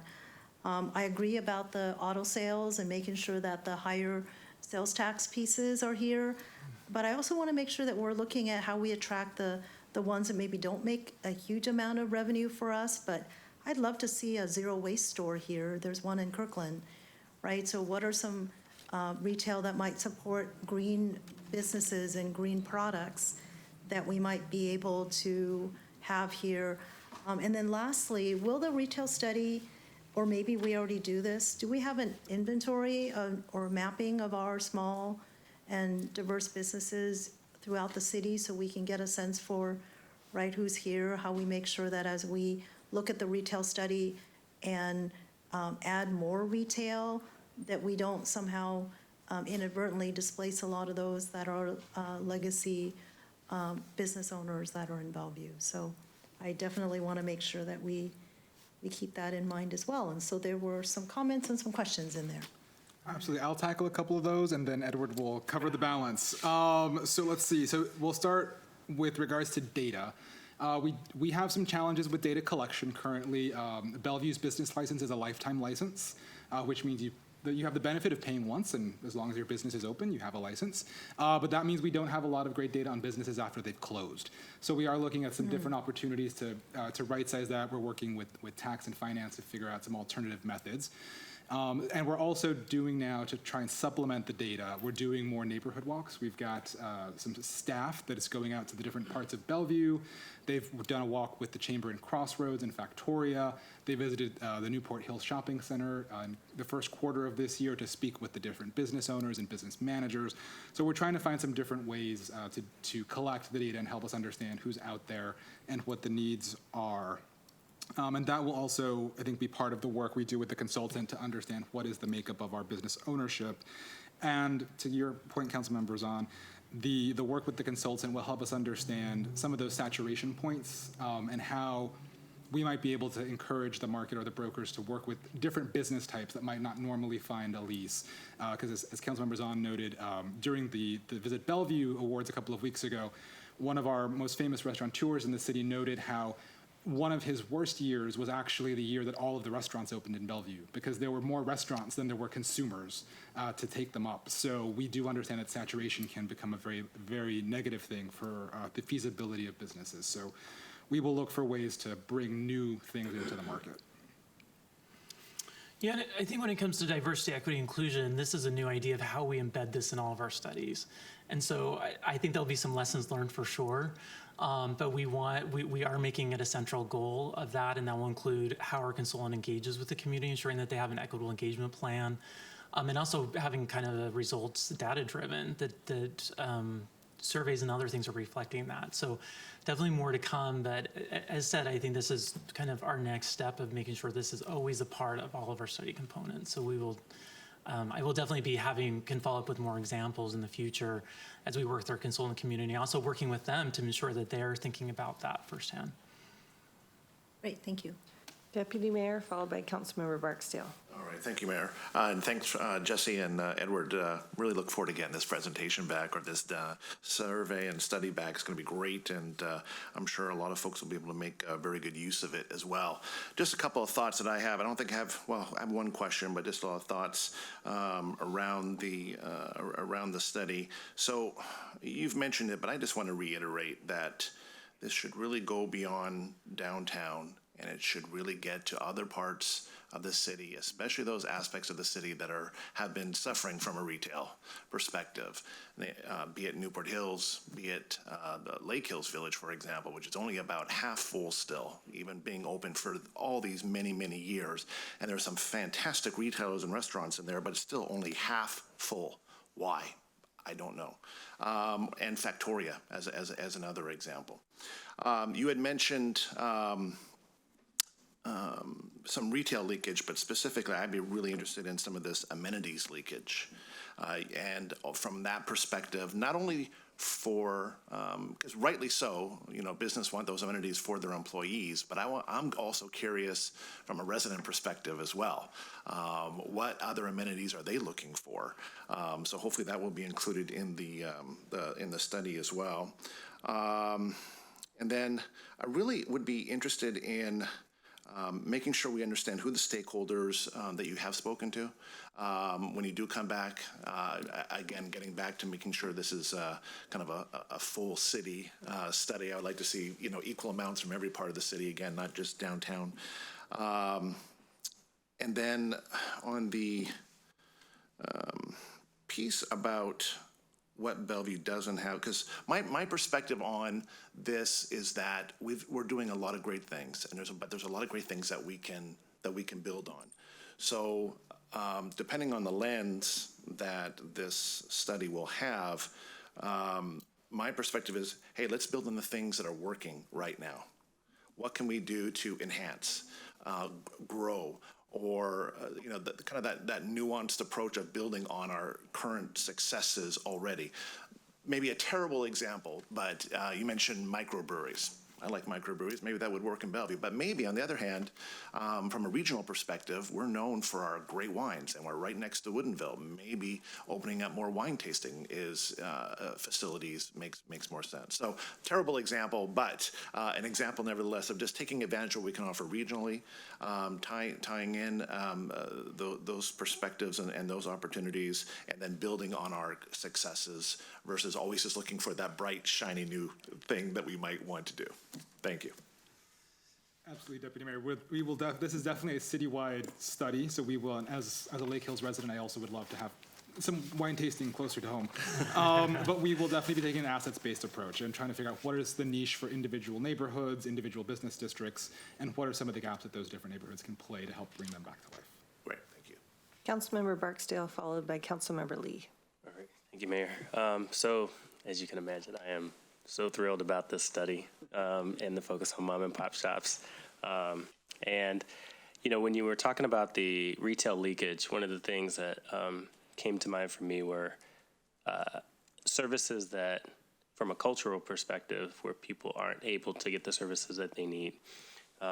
So think about, you've just moved into Bellevue, right? You need to go get a haircut, get your hair done, whatever. That's very cultural in a sense, right? And so where are people having to go?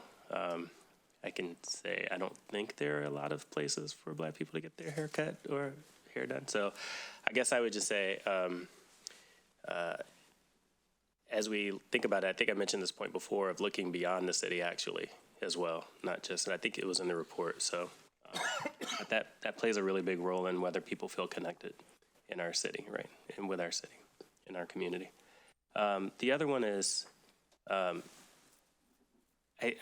excited about the mom and pop shops also because I think that's going to be our bread and butter from a tech industry perspective.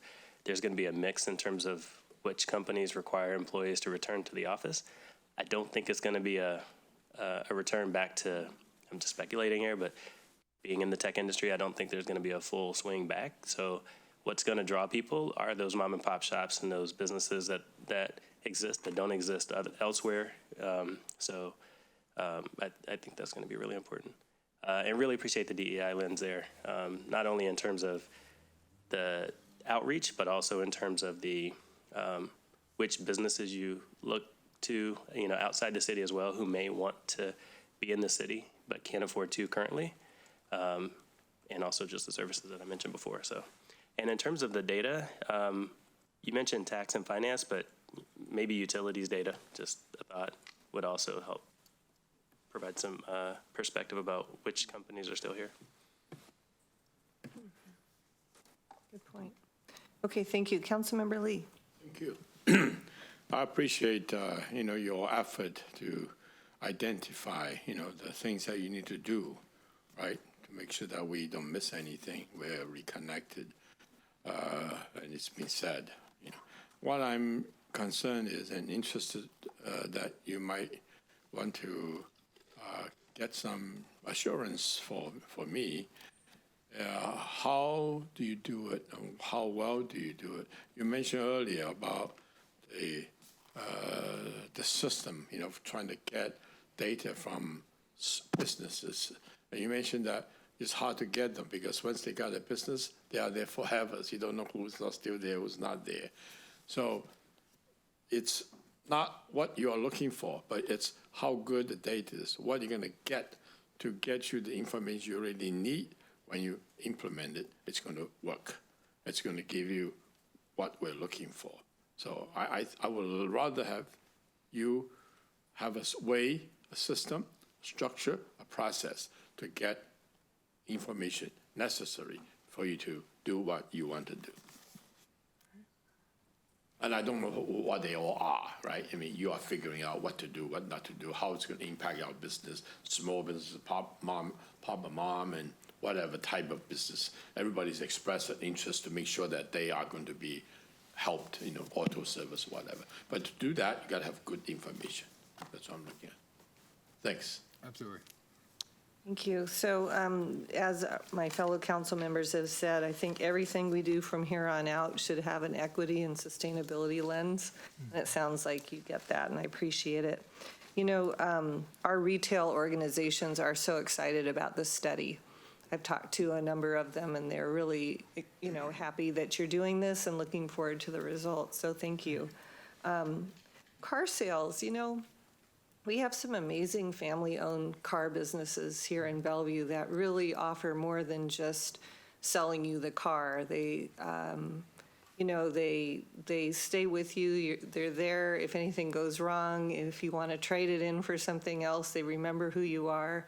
There's a lot of value to that. And so also they bring in a ton of revenue and taxes. So I really appreciate our car sales.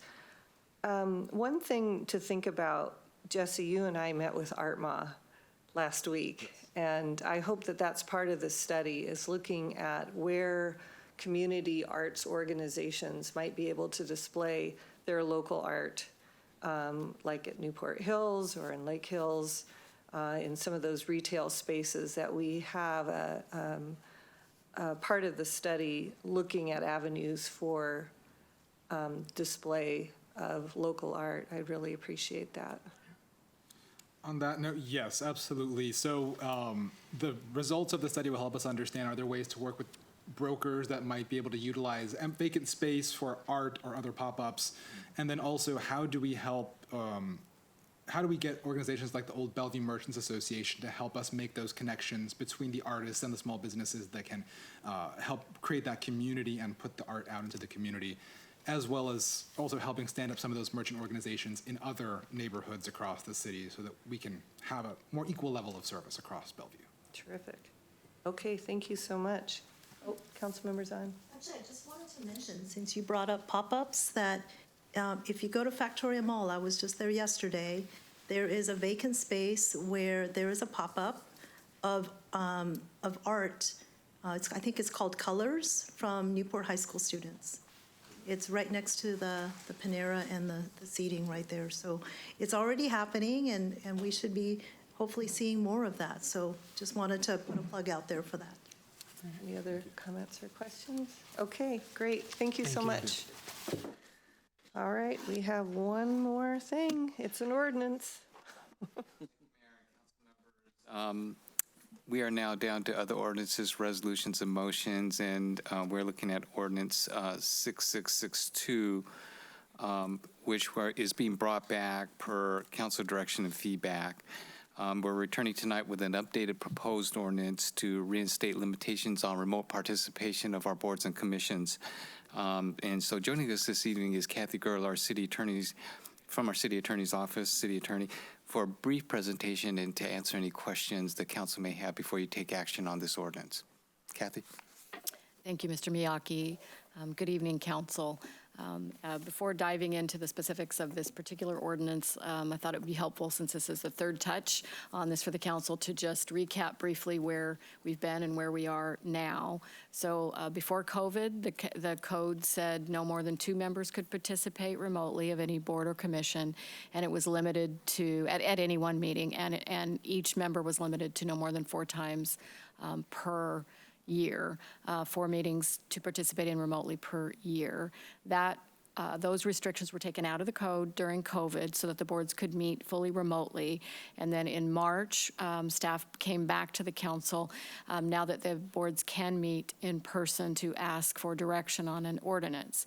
So at the March meeting, the council voted to have staff bring back an ordinance that allowed for to expand from 2 members per meeting to 3 members per meeting. So no more than 3 members per meeting can participate remotely, and to eliminate the restriction on no more than 4 meetings a year. So there would be no restriction on how many meetings per year that the board and commission member could participate in remotely, as long as there were no more than 3 per meeting, and that the board and commission needed to approve the remote attendance, and that the council would revisit this in a year. So that is the direction from the March meeting. So a few weeks ago at the April 25th meeting, that was the ordinance that was presented to council at the time. As you may recall, council did not take a vote on that ordinance and instead discussed it and provided some input and perspectives from each of the council members to staff to see if the staff could come back with some proposed amendments. And that is the ordinance that's before you tonight, Ordinance 6662. It retains the restrictions of no more than 3 members per meeting can participate remotely, and it retains the direction from March, which is no limit on the number of meetings per year. It also has the approval of the board or commission being needed in advance of the meeting, and it also has that the council will revisit this in a year.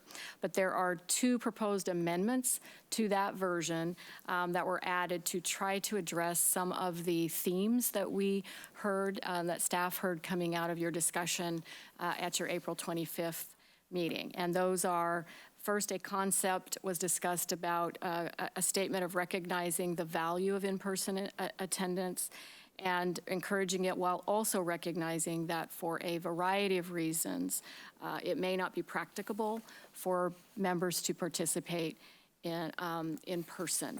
And so there was a discussion around a concept that, without specifically calling out any particular category or reason for needing to participate remotely, could there be a statement that at least encouraged in-person attendance? So that is one amendment that you will see that is different from what was before you in April. So if you will, all of the provisions of the ordinance are numbered similarly, E1, 2, 3. So E1 has a sentence that says commission members are encouraged to attend meetings in person when practicable. And that's an attempt to get at that concept. It is similar to language that the Seattle City Council has used recently for itself in terms of its own remote participation at its own council meetings. The second concern and theme that we heard was about the ability to effectively manage the meeting if the public is in person and members are remote, particularly the presiding officer who's responsible to run the meeting. And so we took that back and looked at it further. And, Charmaine, our city clerk, can talk about more details if you have questions, because I don't understand the technology very well. But we did look at that further, and indeed they found out the equipment for the Zoom meetings right now, in the room where the boards and commissions are going to meet, is one camera in the very back of the room. So if the presiding officer is participating remotely, they will see the back of the public's heads, and they will see their colleagues who are in person from a distance. And so given that, that could present some difficulties for the presiding officer for that reason. And so we added a new provision to E2 that requires the presiding officer to attend in person, and if the presiding officer is unable to do so, then they must pass the presiding officer role to a board or commission member who is going to be in person. And again, that is similar to what other jurisdictions have also done, realizing that it may not be, there may be some difficulties in effectively trying to preside, particularly if you have large, like public hearings, like the Planning Commission, for example, under the Growth Management Act, they hold public hearings. So if there are large groups of people, it could make it more difficult to preside if you are participating remotely. Those are the 2 additions. We were asked to consider and evaluate as part of this equitable implications and considerations. And so the proposed ordinance does address a number of equity considerations. It broadens the number of members, again, from 2 to 3 that can participate at any meeting, and even more significantly eliminates the restrictions on the number of meetings per year. So that is certainly an expansion of the ability of board and commission members to have more accessibility to participating remotely should they need to do so. Although the remote participation must be approved in advance by the boards and commissions, those boards and commissions, should and can and should be considering equity in making those decisions. And I'll also mention that regardless of what's in the code, an overlay of the federal ADA law will still apply here as well. And then finally, the provisions regarding the presiding officer, meaning to be in person, do incorporate some of the equity concerns we heard about the public's ability to be able to effectively engage, with the council and provide input during meetings. So staff is recommending that council adopt these changes that were incorporated into Ordinance 6662 and is asking, for action from the council tonight. The intent, again, is that the council will reevaluate this within a year to see how it is working and whether any changes, may be warranted. And the minutes of the board and commission meetings will have some information about numbers of board and commission members attending remotely, attending in person, or just not it being absent. So that will be some information that the council can use in its evaluation. So that ends the staff report. Mayor, I will turn this over to you. Okay, thank you very much. Any comments or questions? Deputy Mayor, let's start with you. Kathy, fantastic job threading the needle on this, especially after our last conversation on this. I think you've succinctly addressed all the issues that did arise. So bravo, great job. I'm ready to move this forward. My only request is to make sure, and you did touch on it, and I appreciate that, is just the data collection piece for us in that 1 year's time. How many were remote versus in person, just to see if there's anything that we might need to address in that one time. Just, I think all of my colleagues appreciate that data. I want to make sure we fully understand if we do need to tweak this in a year's time, or if it's working well, then we don't do anything. So, but thank you, great job. And I'll just add that with that feedback, with the data, I hope we get feedback from the members that it applies to as well. So I support this as well. The only pause that I have is in the remote participation number 1, the last sentence, remote participation must be approved by the commission in advance of the meeting. I want to make sure that's not an arbitrary decision. I want to make sure that that decision is based on how many people are already need to be remote to make sure that they have a quorum and that it's within the limit of how many people we are allowing to be remote at one time. So is there a way to put that language in there? Well, so certainly the commission in approving in advance will be limited to the no more than 3 members, because that's in the code. Right. So that is a limit already, that if the council passes this, right, they cannot approve more than three members per meeting. But could they say no for any other reason that somebody couldn't participate remotely? The way this is drafted, and it is similar to the way it was before COVID. So even before COVID, when it was 2 members rather than 3, it was up to the boards and commissions to approve that in advance. So it is, the board and commission could theoretically vote no and say no to somebody's request to participate remotely. I'm not sure that that's, I'm not sure why they would do that, but it is, it is conceivable that they could vote no. That is. So can we put based on the stated criteria or something like that so it's not arbitrary? I mean, I can't imagine a board doing that also, but I want to make sure that I can't, because that wouldn't be fair. Well, that will require the council to debate what the criteria would be. And well, it would be the quorum. That would be the criteria that I'm thinking of, that you have to maintain just based on, you would say, no, you can't be remote if you already have too many people, or the limit of people. What's the limit that can attend remotely? 3. 3. So yes. if a 4th person wanted to attend remotely, you'd obviously say no. I think that is already in this language, because it says no more than 3 can attend remotely. Right, but you can't. But I'm just afraid that there might be a situation where somebody wants to be remote and a board arbitrarily says, no, you can't be remote, even though maybe nobody else is remote.